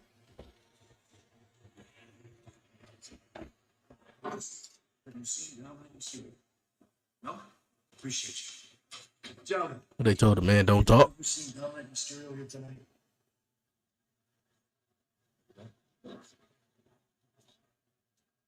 Thank you. Good to see you. Hey, Dom!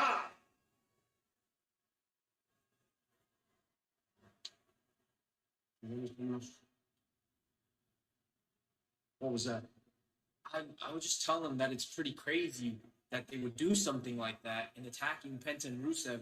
A thought that they came up with all on their own, because now Penta and Rusev are going to go after them, which is crazy to me. I didn't really think it, to be honest. All on their own? That's what they said in Spanish. Espanol. What's wrong with you? Penta and Rusev are not going after Los Americanos.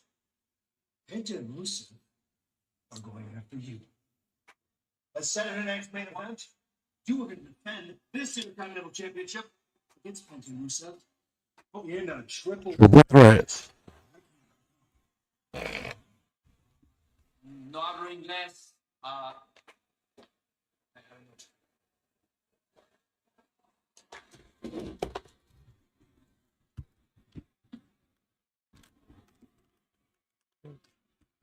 Man, look. I heard what you said, all right? You're my brother, man. I love you. You're never gonna change that. But you said it yourself, Bruce. You said you had a chance to throw me over that top rope, you would. But you go that didn't. way. And that ain't my fault either. So why come to me before the biggest match of my career? I think I betrayed you, man. And on some real stuff, Bruce, I got a lot on my plate, man. Roman, Division, CM Punk. You? Really rap, Bruce. I ain't got a lot of real estate for no one left, man. Feel me? I feel you. Love you, man. Love you.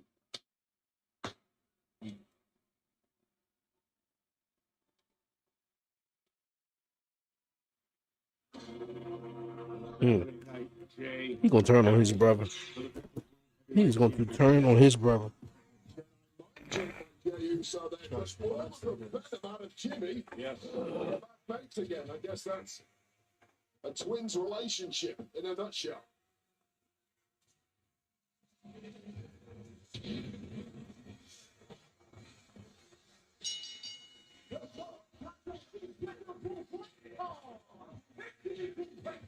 Accompanied by Finn Balor from Bray County, Wicklow, Ireland, weighing in at 195 pounds, representing the Judgment Day, Shane the McDonough. Remember, there was a moment in last week's Battle Royal that now has to be dealt with and avenged. Judgment Day, J.D. McDonough against Sheamus. And this match is presented by Battlefield 6.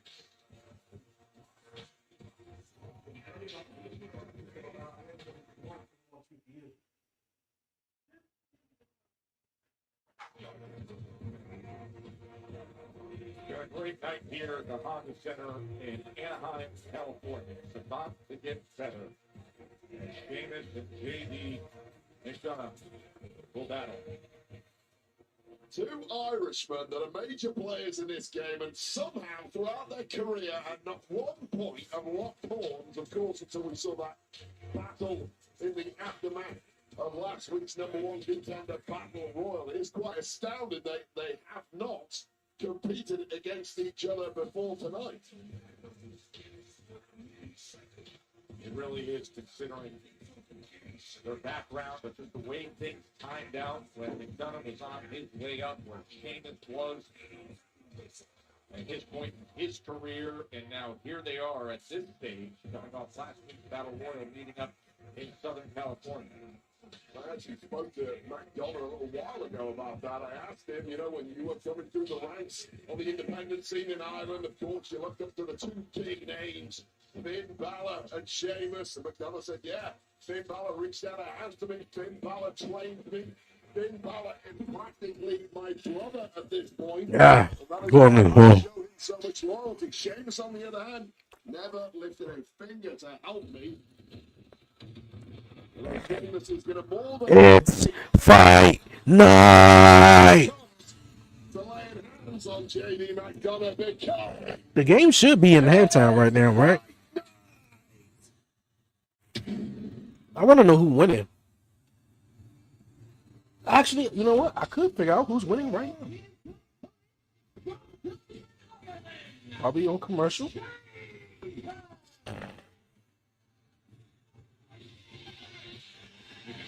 Intensity already. I'm not sure this will find that guy. I think he's just a fan shamer. The guy you want is in the run. Shillelagh in hand.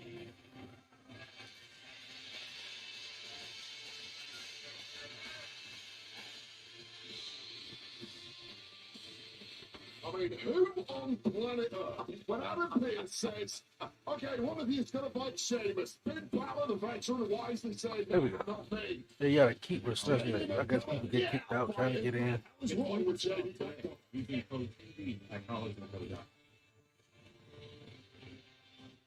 Do we have the score though? Oh, 7-7. So that's good. All right, cool. Oh, shit, I gotta do all this over again. 7-7. I'm like, what you gotta do? So you just roll back out of it. So you don't want to call her? She probably said, "You gonna lie, so she gonna call me. It's Monday night too."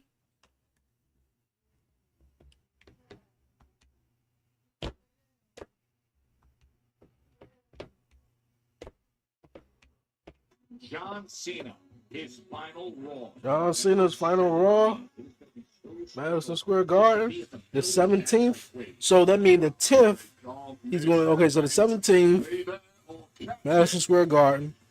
The 10th is in Boston. So that's in 2 weeks. Sheamus with the shillelagh, as Judgment Day has a lot to deal with.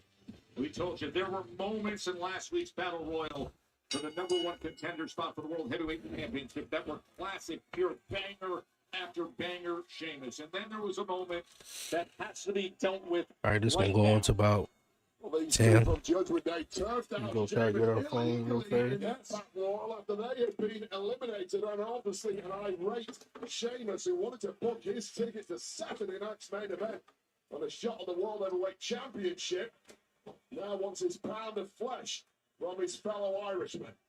Oh! That's pretty much the first pound taken. Apparently he wants a bit more. I mean, how about the echo of that body shot going up to the 3rd level here at the Honda Center and back? That echo. Oh, God. When Adam Pearce said, who's going to fight Sheamus tonight out of you two? Finn Balor backed up. And in rather gung-ho, JD McDonough said, yeah, no problem, I'll fight him. Well, guess what, JD McDonough? Welcome to a fight with Sheamus. And that is why Finn Balor backed off so quickly. JD McDonough's never been in a ring with Sheamus before. Now he's got a little taste of that. He might back off too next time Adam Pearce starts looking for volunteers. Yeah, in about 15 seconds, he found out. And this just looks like a mismatch at this point. And of course, Finn Balor is as tough, JD McDonough is as tough as they come. He's a hell of a mover. And just the size and aggression of Sheamus, augmented by the fact he's highly irate being turfed out of the Battle Royal illegally last week. 10 times there said it all. Fear. And who can blame it? All right, take a break. Come up with something here against Sheamus, utilizing the speed, trying to utilize the skill as well. Oh, and he just goes to the back of that left leg, chops down the big man, and then drives a forearm right to his back and step right over him. Oh no, don't turn your back on Sheamus. He backed out, didn't he? Finn Balor got a straight boot on that one too. He sure did. Should have known better, Finn. Now heading out this way, relentless in these attacks on JD McDonough, staring down Finn Balor in the process. Absolutely fearless is Sheamus. Understandably so when you're built like he is. That's right. Just to let him know. Two men have both conquered this industry from Ireland in very, very different ways. Really do not like one another. JD able to trip him up, push her over the top rope and right into the cover, hooking the leg of Sheamus, and barely a count of one. It'd be hard to believe that JD McDonough, once upon a time in his NXT days, was a high-flying fan favorite. Still has those skills, but he's added some real stiff kicks, especially going up against Sheamus. Sheamus was like, please bring it, fella. Facing a highly cunning and dangerous competitor. And undeniably tough. Oh, God. Oh, here we go. Why not? We're going to love it here in California. Oh, but the 10 beats of the Bodhrán interrupted by Finn. Finn has put himself in the Oh, double clothesline. Double clothesline off the apron. How good is that by Sheamus? And the sellout crowd is loving it. Double clothesline by the big guy.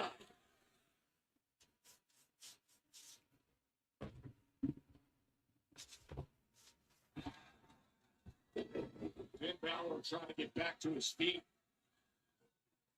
JD McDonough. I don't know if the front row are cheering Sheamus because they like him, or they're cheering him because they're scared they'll get some of this next if they don't.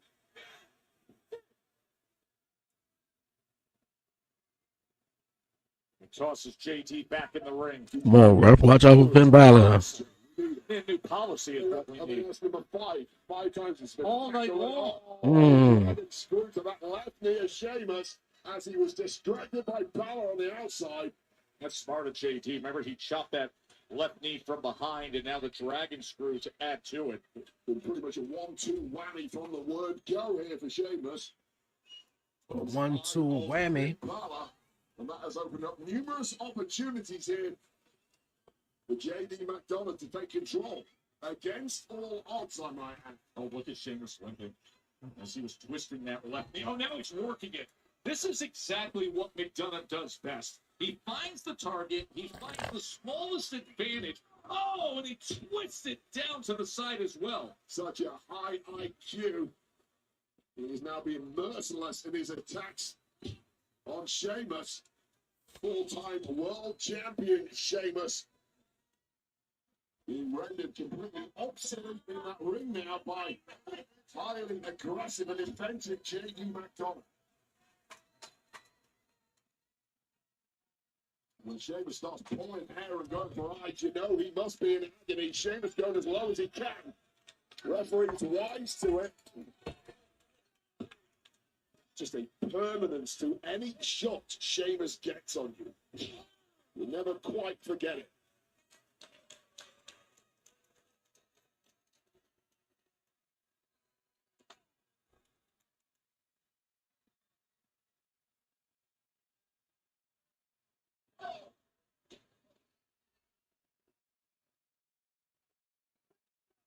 Big right hand.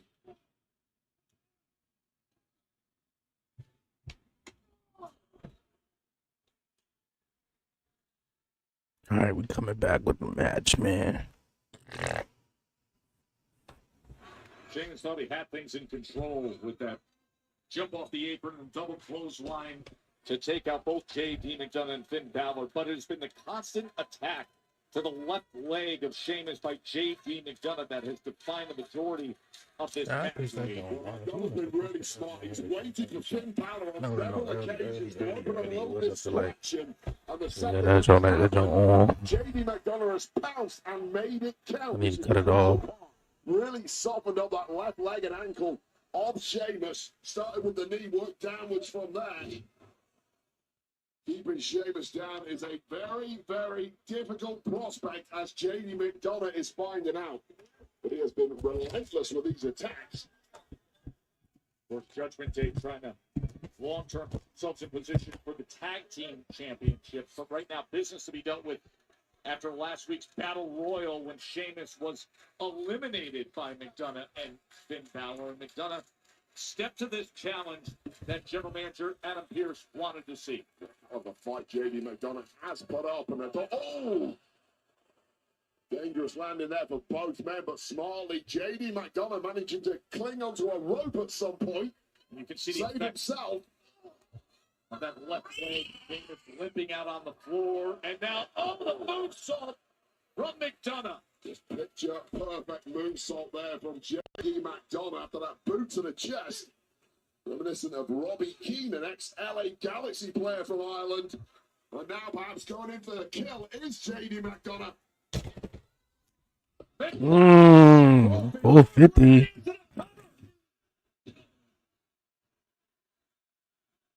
There's so much range in J.D. McDonough. And this is as good as it gets. And you think about J.D. McDonough's body at this point, how much punishment it's absorbed. Still pulling off high-risk aerial offense like that.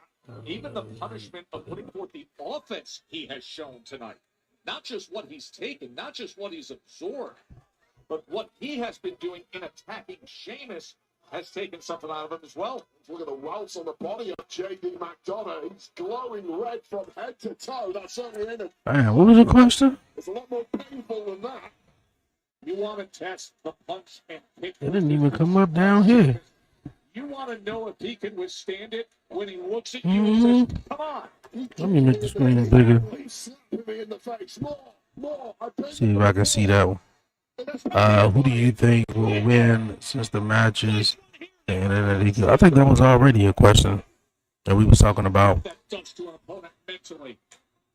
You can't hurt me. That's the message. JD now realizes it. Boy, JD, boy. In his ass.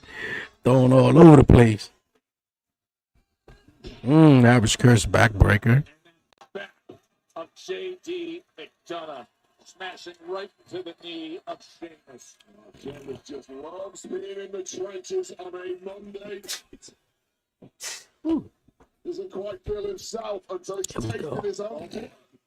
He tried to line up 10 beats of the Bogwin earlier. J.D. McDonough, who, of course, grew up knowing what an Irish drum sounds like and feels like, didn't want to become one. Looking for a quick one here. Well, this brawl is just another night in Ireland. So these two doing that Ireland pride. Are they ever? And Sheamus looking to deliver more. Puts him right on that apron, and now he's got him where he wants him. Go ahead. 1, 2, 3, 4, 5, 6, 8, 9, 10.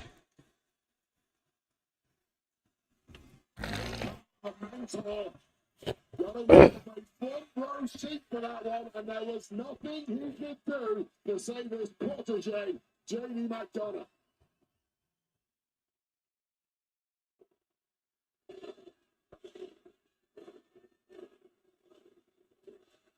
Road kick incoming. Oh, big knee.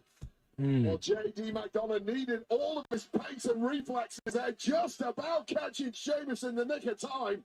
But can he make it count here? JT, hit a combination. Moved up instantly. Scoop him up. In this one, like shadows of the two men who walk down the aisle, unsurprisingly so. Oh my God! Look at the strength of Sheamus into a high cross. He turned him around. Tosses him across the ring. Landed on the back of the neck. 1, 2. Come on, ref. I know you saw Finn Balor jump all the way across there and put his foot on the rope. Match was over there. If Finn had not done that, it was game over. Sheamus saw over it, even if the referee did not. Now Sheamus eyeballs Finn and says, "That's how you want to do this? Really?" All right, I'll fight you, Finn. Out on the floor, Finn and Sheamus. And Vince has the shillelagh in his hand now. Major equalizer. The shillelagh that Sheamus. Sheamus simply too quick for Balor there. Catching Balor unawares. Oh, God. Bang on nose, man. Oh, is he going to power bottom? Is he about to put him through the table? High cross him. Oh, no, JD. Oh, he caught JD. Sheamus catches him. That is all Mm. spine just bouncing off our desk. Pressing on the reinforced announce and then up onto the barrier. Ribcage and JD McDonough ate all of that against our security barrier, which did not move at all. Finn Balor probably definitely about to cause him. Oh, hit him with the shillelagh. Referee didn't see any of it. How smart was that from Finn Balor? And now JD looking to pounce here against Spanish fly. Sheamus's back just got cracked. Oh, wow. I don't think I ever seen Sheamus take a Spanish fly. 1, 2, 3. Wow. JD pick up the victory.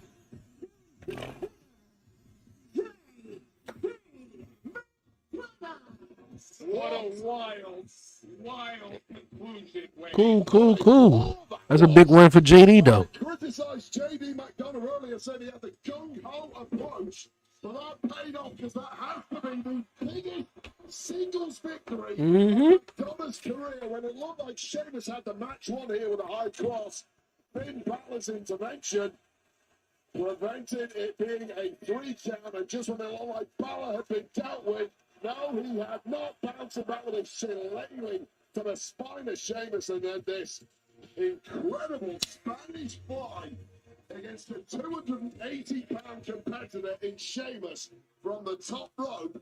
Got McDonough a massive win that I don't think anybody was anticipating. What a performance! Incredible performance.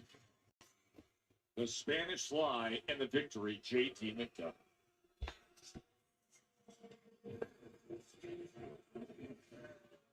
Thanks, Jake.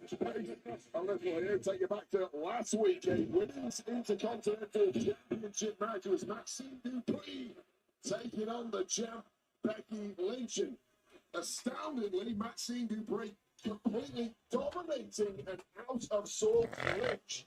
Maxine was closing in on victory. Becky She was closing in. She almost had it. Onto that championship. Becky Lynch looked like a beaten woman. But then Becky Lynch snipped, got herself disqualified with that shot from the title, and then launched a vicious beatdown of Maxine. This is what the top level is all about.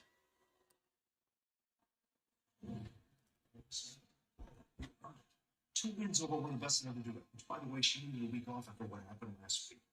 Regardless of that, 2 wins over the women's Intercontinental champion means the full-time champion, right? And you earned it. So when am I making it official? Thank you. I really appreciate that. And I'm so grateful for the opportunity. I know that those are few and far between around here, but I just don't want it to go to waste. What are you saying? No, listen, I want this match so badly. I need this more than anything in the world. Okay, but after what happened last week with Becky, I think I need to call a friend and AJ Lee. That's her friend. For anything That's her friend. my way. And when I'm ready, AJ Lee is going to help her win the Intercontinental Championship. And I will take the women's Intercontinental Championship off of Becky Lynch's waist. I think this is the most she ever sound confident ever. The biggest shock of their life.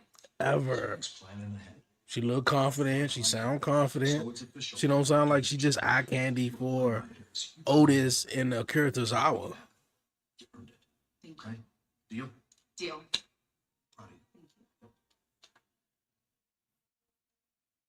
Pleased to be joined backstage by our women's tag team champions, Charlotte Flair and Alexa Bliss. Ladies, first off, congratulations. Today is 85 days as tag team champions, and you two defend these titles non-stop. You are true fighting champions. So I guess my question is, why accept this impromptu challenge from Lyra and Bayley? Well, we never back down from a challenge. It doesn't matter if it's Raw, SmackDown, NXT. If anyone wants to fight, all they have to do is ask. And not that I'm keeping tabs or anything, but I'm about to make history again. I mean, I know I gotta work on that word. We're about to make history again because we are 2 victories away from having. Charlotte is used to being on her own. Everything is I.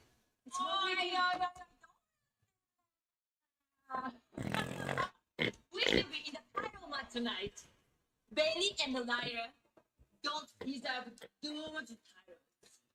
And neither do you.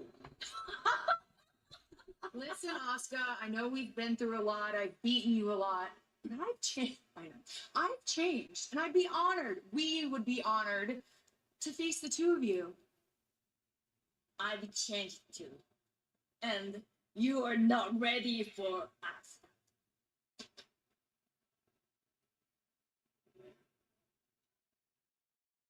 Sure.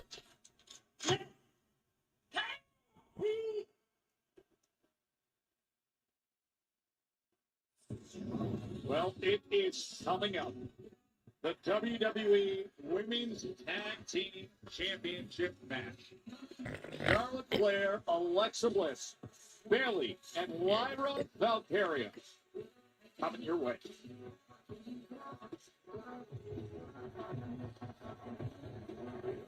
It's a weird main event though, but we already know something's about to happen.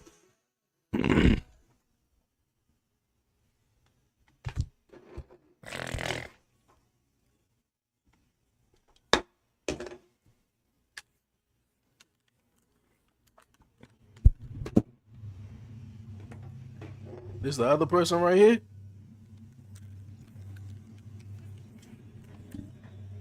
They pulling them the drink on rocks. That's it? I ain't see that one. It is my pleasure to welcome in my guests. WWE So obviously they drink, they celebrate. champion It's something. Stephanie Vaquer. Ladies, you've been friendship behind the scenes recently, and it's already been put today. Stephanie, I'll start with you. Last week after your match, you get jumped by Raquel Rodriguez and Roxanne Perez. Earlier on tonight, during your match with Roxanne, you still had to deal with Raquel. Fortunately, you've had each other's backs, but how do you plan to handle the threat of the Judgment Day going forward? You know what? Great question, Byron. As we all saw, what they did to Stephanie last week wasn't okay. What they did to me tonight isn't okay. And I think we all can agree that those two, Roxanne and Raquel, need their asses kicked.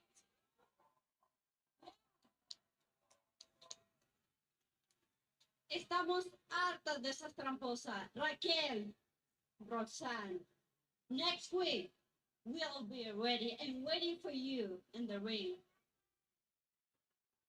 Wow, I guess we got some breaking news here. The challenge is being laid out officially from Stephanie Vaquer and Nikki Bella to both Roxanne Perez and Raquel Rodriguez. I'm sure they're probably going to get wind of this challenge pretty quickly, so it'd be interesting to see what they have to say about that. And of course, we all know how things work around here. For things to officially be made official, we got to hear from Raw General Manager Adam Pearce. But that's next week. We have a pretty big main event match to come shortly right here in Anaheim, California. Because in our main event, The women's tag team titles will be on the line. We know the challengers in one corner. Whether they can coexist is another question. But Bailey and Lyra Valkyria will challenge Charlotte Flair and Alexa Bliss. Again, the women's tag team titles on the line in just a few moments here in Anaheim. Are we going to see new tag team champions? That remains to be seen. But until then, let's get to my broadcast partners, Wade Barrett, Joe Tessitore, who will be calling all the action in our main event here tonight.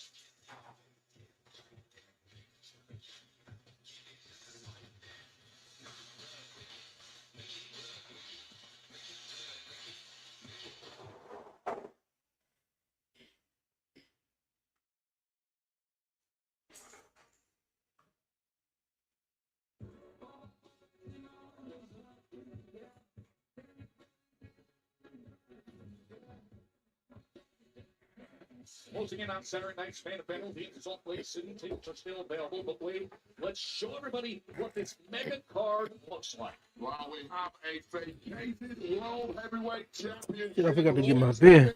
Get made right in our universe very soon. This Jay versus CM Punk. takes on CM Punk, the winner to be crowned World Heavyweight Champion. I'm gonna go with Jay. I feel like Punk gonna win, but I'm gonna have to go with Jay. Penta, Dominic, and Rusev. The graphics are a little bit different. You know, I guess because they're gonna be streaming only on Peacock. Of course, Dirty Dom, you got a lot of cheating still. His way to victory. This is kind of like the best Saturday night's main event card. Tiffany Stratton versus Jade Cargill. Jade Cargill gotta win. She have to win. She have to win. In a way, Jade have to win. Even though Punk won his title back after getting screwed up. And like I said, Drew have to win against Cody.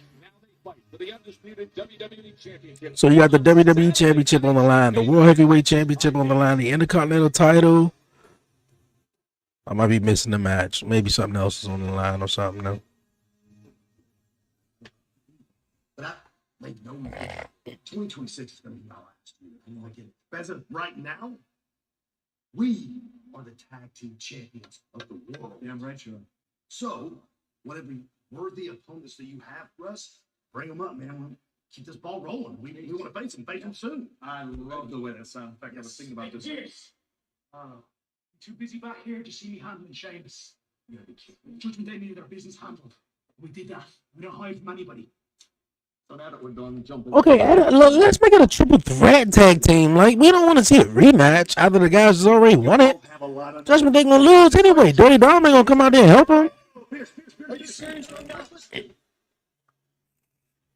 Not a bad idea. I did say deserving opponents, but you guys are not. Oh, but let's keep it hot. What do you think, Dragon? Hot. Hey, me encanta. And if you want to keep this hot, aquí me tienes. Soy el calor. I am the heat. I am the fire. And next week, vamos a demostrarles. Let's show them that together we are unstoppable. Let me understand this. You guys want a rematch with them next week? Of course we want. AJ, for you, it is official. That's the one. We don't need it. See you next week, boys. Yes, sir. Don't cry. It'll be the shortest reign of your career, AJ. This might And the only one of yours.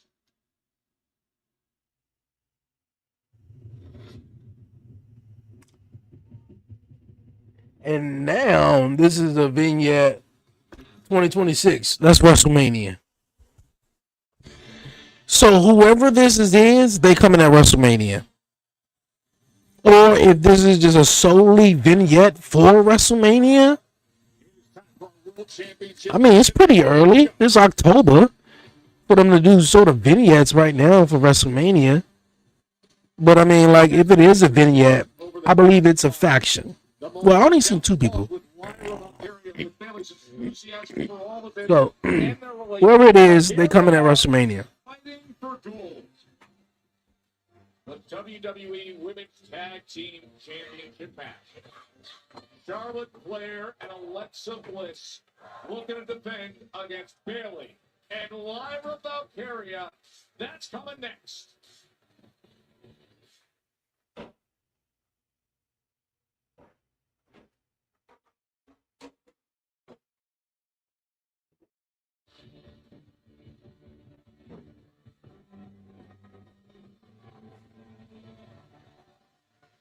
be the first time that Bailey and Lyra have been in against Alexa and Charlotte. With both being tag team champions here in WWE previously, albeit not with each other.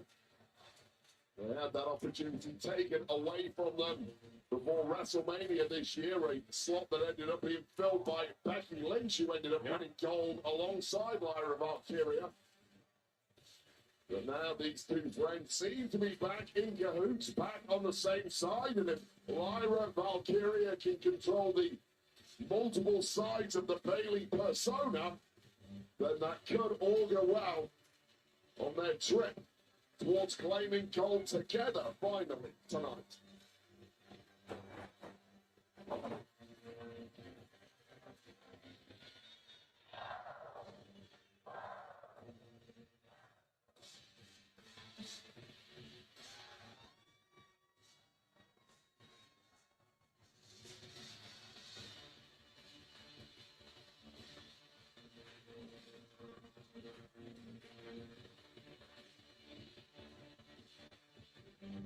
Oh, it's hugging time, Joe!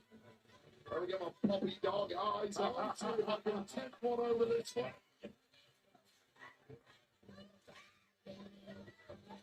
Top South giving a great power when there's a bunch of kids in the audience who also want the partner. I don't know how I think the kids out on that one. I think that's fair perspective, finally.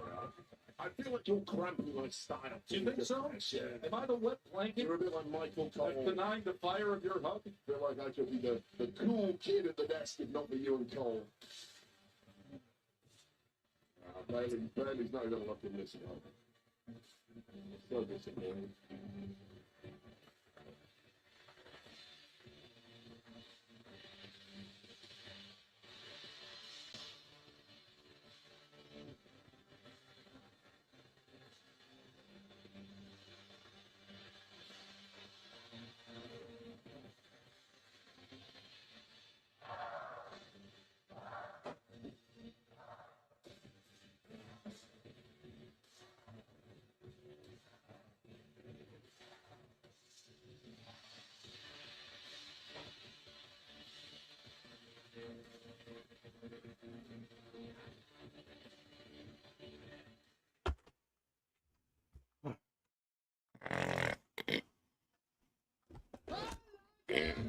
I want to give a special thank you to Black Sabbath and WWE Hall of Famer Ozzy Osbourne, who sadly passed away earlier this year, for War Pigs.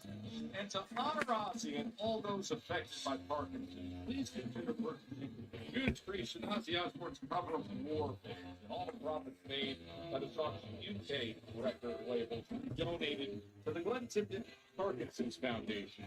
They need to revive Survivor Series now. The whole war game, like for a while, I felt like they need to revive SummerSlam for what, 7 years in a row, maybe? SummerSlam was in LA, Staples Center. I mean, like, same ordeal. And they had to revive it. And I think they did. But Survivor Series, I feel like need to be revived. And it was with the war games and everything, but that's been going on for some time now. Stephanie and Nikki taking on Roxanne and Raquel next Monday. Will heat up, and you know what you saw earlier tonight, and now we will have Stephanie McCare and Nikki Bella teaming up against Raquel Rodriguez and Roxanne Perez. I'm telling you, that's also for the three ladies in that ring, Stephanie, Raquel, and Roxanne. They are through the roof working with Nikki Bella, man. You know. On the team they defeated for the gold last week, the Judgment Day, and of course, and I think Nikki also, you know, is ecstatic to be working with more than, you know, she be working with other women, and it's not just herself that's, you know, have sort of the same ethnic background.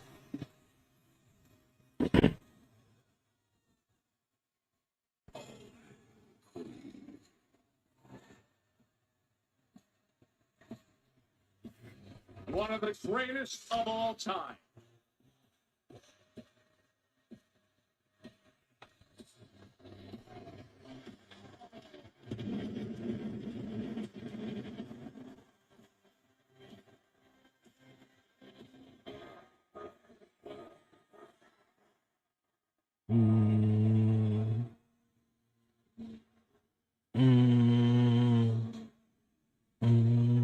Alexa Bliss and Charlotte Flair, the champs. And they've gone from the most unlikely pairing earlier this year to now friends beyond the ring, blowing up on social media. I remember a recent Halloween party that had them crushing it. Bliss dressed as a vampire, Charlotte sporting the iridescent fairy wings and face jet dressed as a fairy. They're loving hanging out together. Well, they are an odd couple tag team that somehow persevered, made it work, and climbed right to the very top of the mountain. I think both of them needed that, as well as Charlotte. No, hands down, she needed it. Alexa Bliss needed it too. She's been gone for 2 years. You know, I think she had a baby as well. She was dealing with Bray Wyatt's death, so she was gone for about 2 years. So she really needed, not just jumping in and working in singles. She needed a tag team partner that she could sort of, help her build her confidence back up in this, in wrestling.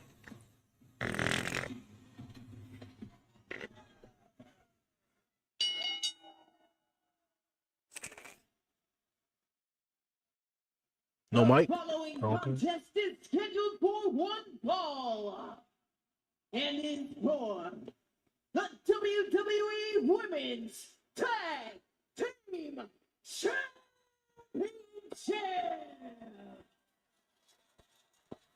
Introducing first the challengers, the team of Lyra Valkyria.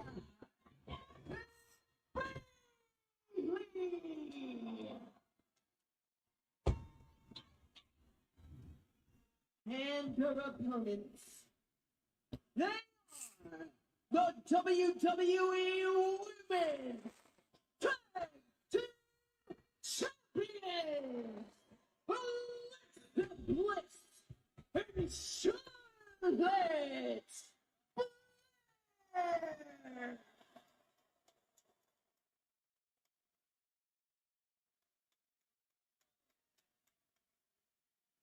The fifth defense in this current reign for Bliss and Flair. Gold is on the line.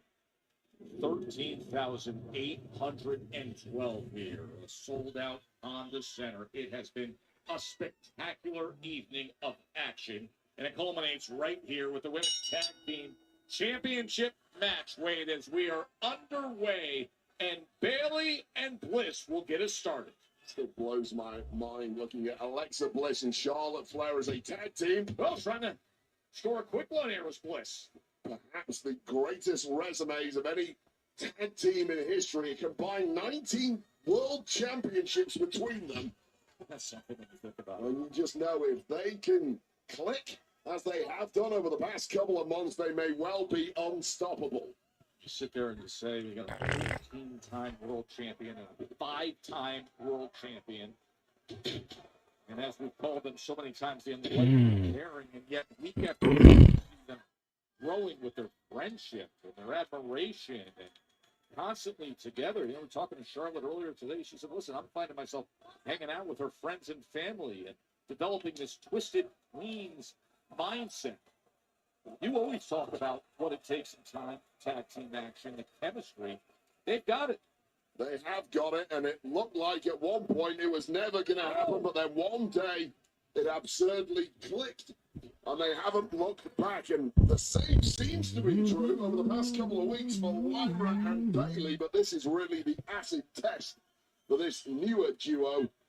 You see if they can match the level of Charlotte Flair and Alexa Bliss. No, I don't think they're going to be able to do that. Taste for gold and are not ready to give it up. Of course, it was Bayley always pushing ahead when it came to teaming up and getting opportunities like this. You saw what she did on social media to get this tag team challenge and was quickly accepted by Charlotte Flair.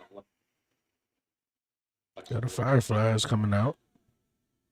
Flair and Bliss are clearly fighting champions. Anyone who wants an opportunity will grant them to you.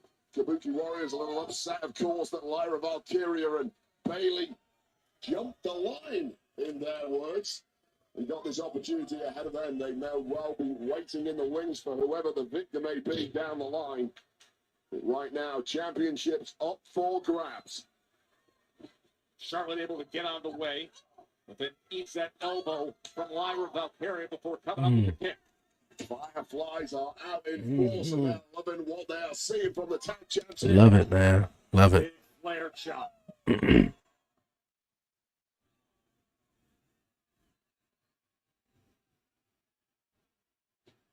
Just been Flair dominating the early goings here, controlling the pace of the match against the less experienced Lyra Valkyria. Everybody's getting a boot from Charlotte. Spinning kick right to the midsection, and now a striking combination from Valkyria. Oh, step up insecurity. Like a Valkyria can be eaten up in the moment against someone with the kind of resume that Charlotte Flair has, but not this Lyra Valkyria. Oh, the drop kick through the ropes for Lyra Valkyria. And she says, yeah, we want the title.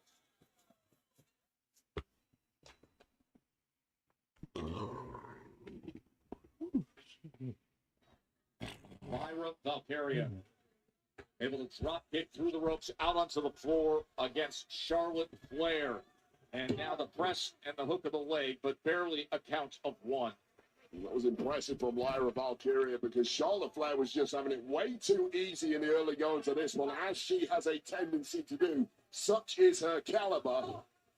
It was a really nice effort by Lyra Valkyria to finally stem the tide and get a little bit of offense going back the opposite direction.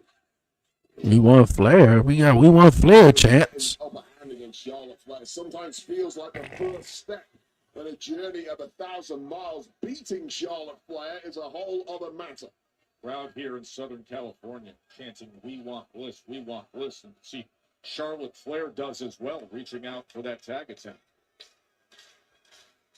Charlotte Flair really needs this tag. It's not looked the same since Lyra got the upper hand. Slowly getting ground down here.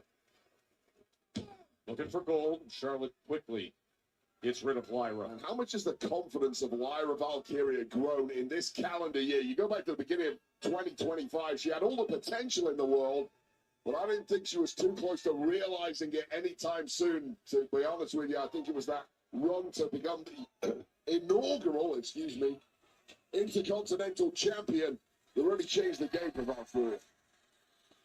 The women's tag team champion, first Intercontinental champion. Completely agree with you as now Alexa Bliss gets to work against Bayley.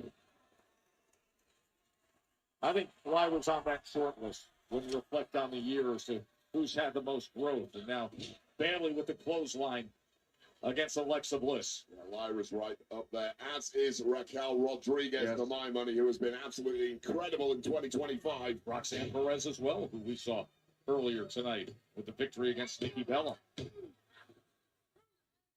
And of course, Stephanie McCurl. We can't quite leave her out. What a year she's had. A rocket ride of an ascent for the champion.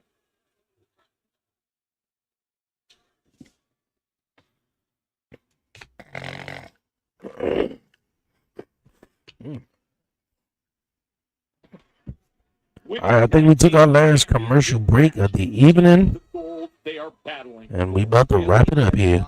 Valkyria, the unique relationship that has been developed in recent.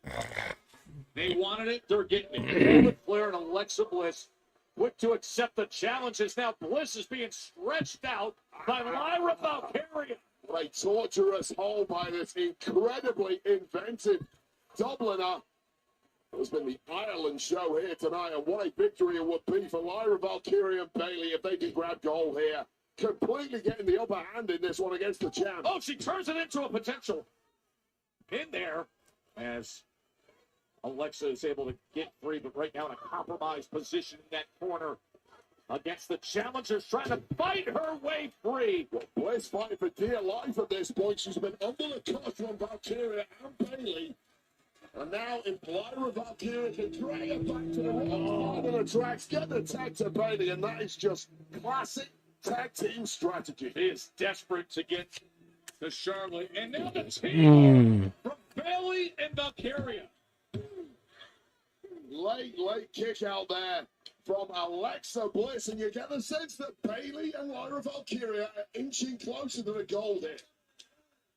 Tag team championship match that Bailey desperately wanted. Put forth a challenge on social media and gets it right here at the Honda Center. Would you look at Alexa Bliss, but instead, oh, she does land it. The double DDT. And now Charlotte on that apron. She wants a piece of it. Low glimpse into the otherworldly abilities of Alexa Bliss and Black attack. Here comes Flair. High-flying cross body wipes them both out. And when you are a challenger for gold, Ooh. John Vector, Flair shot.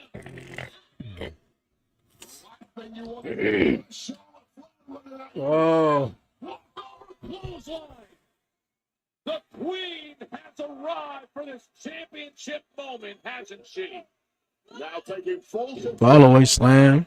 Guarding those tag championships on her own. Alexa Bliss is down. Alexa Bliss may be out. But Charlotte might have to win this one solo. Something she is more than capable of doing. The offense that Charlotte Flair has been able to string together, it could put away this tag team championship match. But look to win this one in style, perhaps. Flair's got that potential moonsault lined up. Okay, I only put 10 minutes on it. Stop. I'm gonna say I smell something, man. My chicken finger's burning. But Lyra able to get that left shoulder up. The game changing. I'm gonna try to take them out real fast. Industry looking as good as ever. Connected perfectly on both opponents with that one. And somehow Valkyria with just about enough left in the tank to kick out, but for how much longer? To deal with Bailey on the apron. Oh, that gave Lyra just enough time to recover. Just enough, Wade. Valkyria really needs this tag, and something has snapped inside Bailey. But we've seen this before. Ding dong, you idiots! Bailey demanding a tag now. The intensity of Bailey. This is the Bailey. Oh, she about to drop down. No, no, she got it. Okay. Helped her out as well. The way the camera was looking, like she was gonna jump down. Oh, you have a great pathway to the goal. Charlotte draped over that second rope as Bailey continues with her assault. Oh, God. Oh, absolutely berserking. Driving the elbow. Drop kicking Alexa Bliss off the apron. Well, Bailey finding that top gear just when it was needed. And finding a knee just when it was needed was Charlotte Flair. Whoa! Two. Such a great kick out there from Charlotte Flair. Man, 95% of the locker room, and that was going to be new tag team champions. But Charlotte Flair just has that extra ability most don't have. Will the reign of Bliss and Flair continue? Or will Bailey and Valkyria grab those championships? So Bliss has tagged herself in. And Bailey did not see it, I don't think, but taking a shot for good measure. Bailey, I think, thinks Charlotte Flair is still legal here. No doubt about it, as Charlotte kicks free for a moment. And now, look out. Oh. Connects on Charlotte Flair. But of course, it's not Charlotte who's legal. Going for Sister Abigail. 1, 2, 3. Oh. Wow. Championship timing from the veteran Bailey just when it was most needed. Incredible drama here in our championship main event. Oh, with a boot to the temple from Charlotte Flair. They're brawling on the floor, which leads it to Alexa Bliss and Valkyria in the ring. The Sister Abigail DDT. Oh, she's going up top. She's going up top. Maybe looking for Twisted Bliss, but instead Lyra able to get to her feet. And catching the cross-body attempt. Lyra Valkyria, look at the dynamic power. The knee witness hit, and now the save by Charlotte. Well, just like Bailey moments ago, Charlotte saving her tag partner and saving this match in the process because there was no which was kicking out that Nightwing. Oh, pick a winner from here, Joe Test. Good luck with that. Just incredible. As Alexa Bliss, feeling the effects of the Nightwing, desperate to get to Charlotte Flair. The jaws are dropping all over this sold-out arena in Anaheim, and now it's Charlotte Flair. Oh, look there. As soon as she came in the ring. Round and pound by Bailey, and now Charlotte turns it around. What an absolute slugfest. Nothing pretty here. This is all about grit, determination, and a desire for gold. Just toe the line in the center of the ring and determine this thing. Oh, we got a good one in the tag team championship match. Oh, big boo.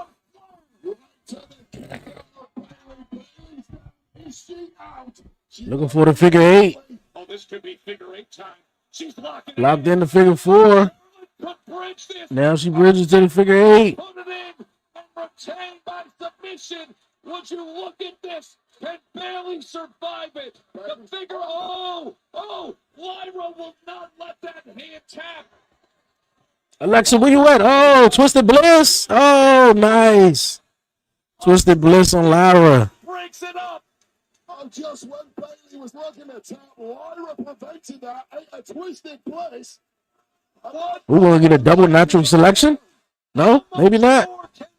Natural selection, neck breaker, cover, 1, 2, 3.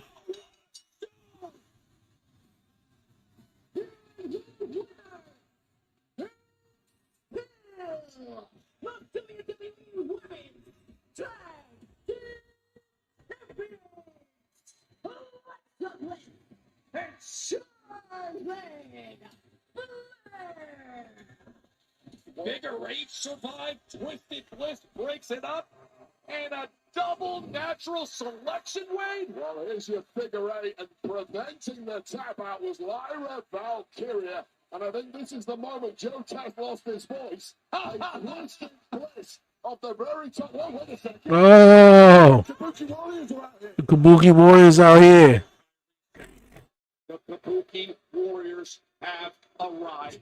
And they are attacking. They're attacking every team, right? They're not just attacking Charlotte and Alexa. And they're sending a loud and clear message to our victors tonight. Kyrie Sane's up top. Charlotte's Oh, this is a devastating beatdown from the Kabuki Warriors. The Kabuki Warriors have been more vicious than ever over the past couple of months. And Bailey now looking to defend Lyra. Bailey stands opposite Asuka and Kyrie Sane. Well, Asuka and Kyrie Sane attacked everybody. And second thoughts about attacking Bailey for some reason. They pulled off against Bailey. And Bailey's pretty intimidating, especially this version of Bailey, but the Kabuki Warriors perhaps wisely backing away there. Flair and Bliss able to defend the women's tag team. Oh, okay. I thought they was going to end it with Bailey crashing out on Lyra since they didn't get the job done. All eyes will be on Salt Lake City, one of the very best cards of the year, set to come your way. The World Heavyweight Championship on Saturday night's main event. CM Punk and Jey Uso.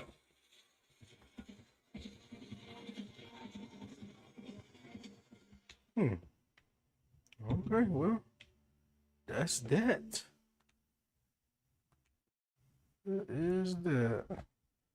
I literally thought maybe the Kabuki Warriors,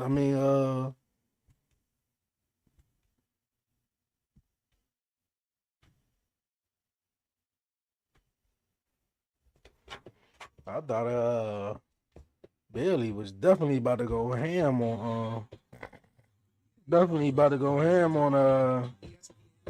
Lyra Valkyria. But hey, that's cool, man. 7-21. All live reactions will be posted on the 11:30 podcast Facebook, social media pages for real, not Facebook though. But thank you guys for tuning in. Thank you guys for following the show.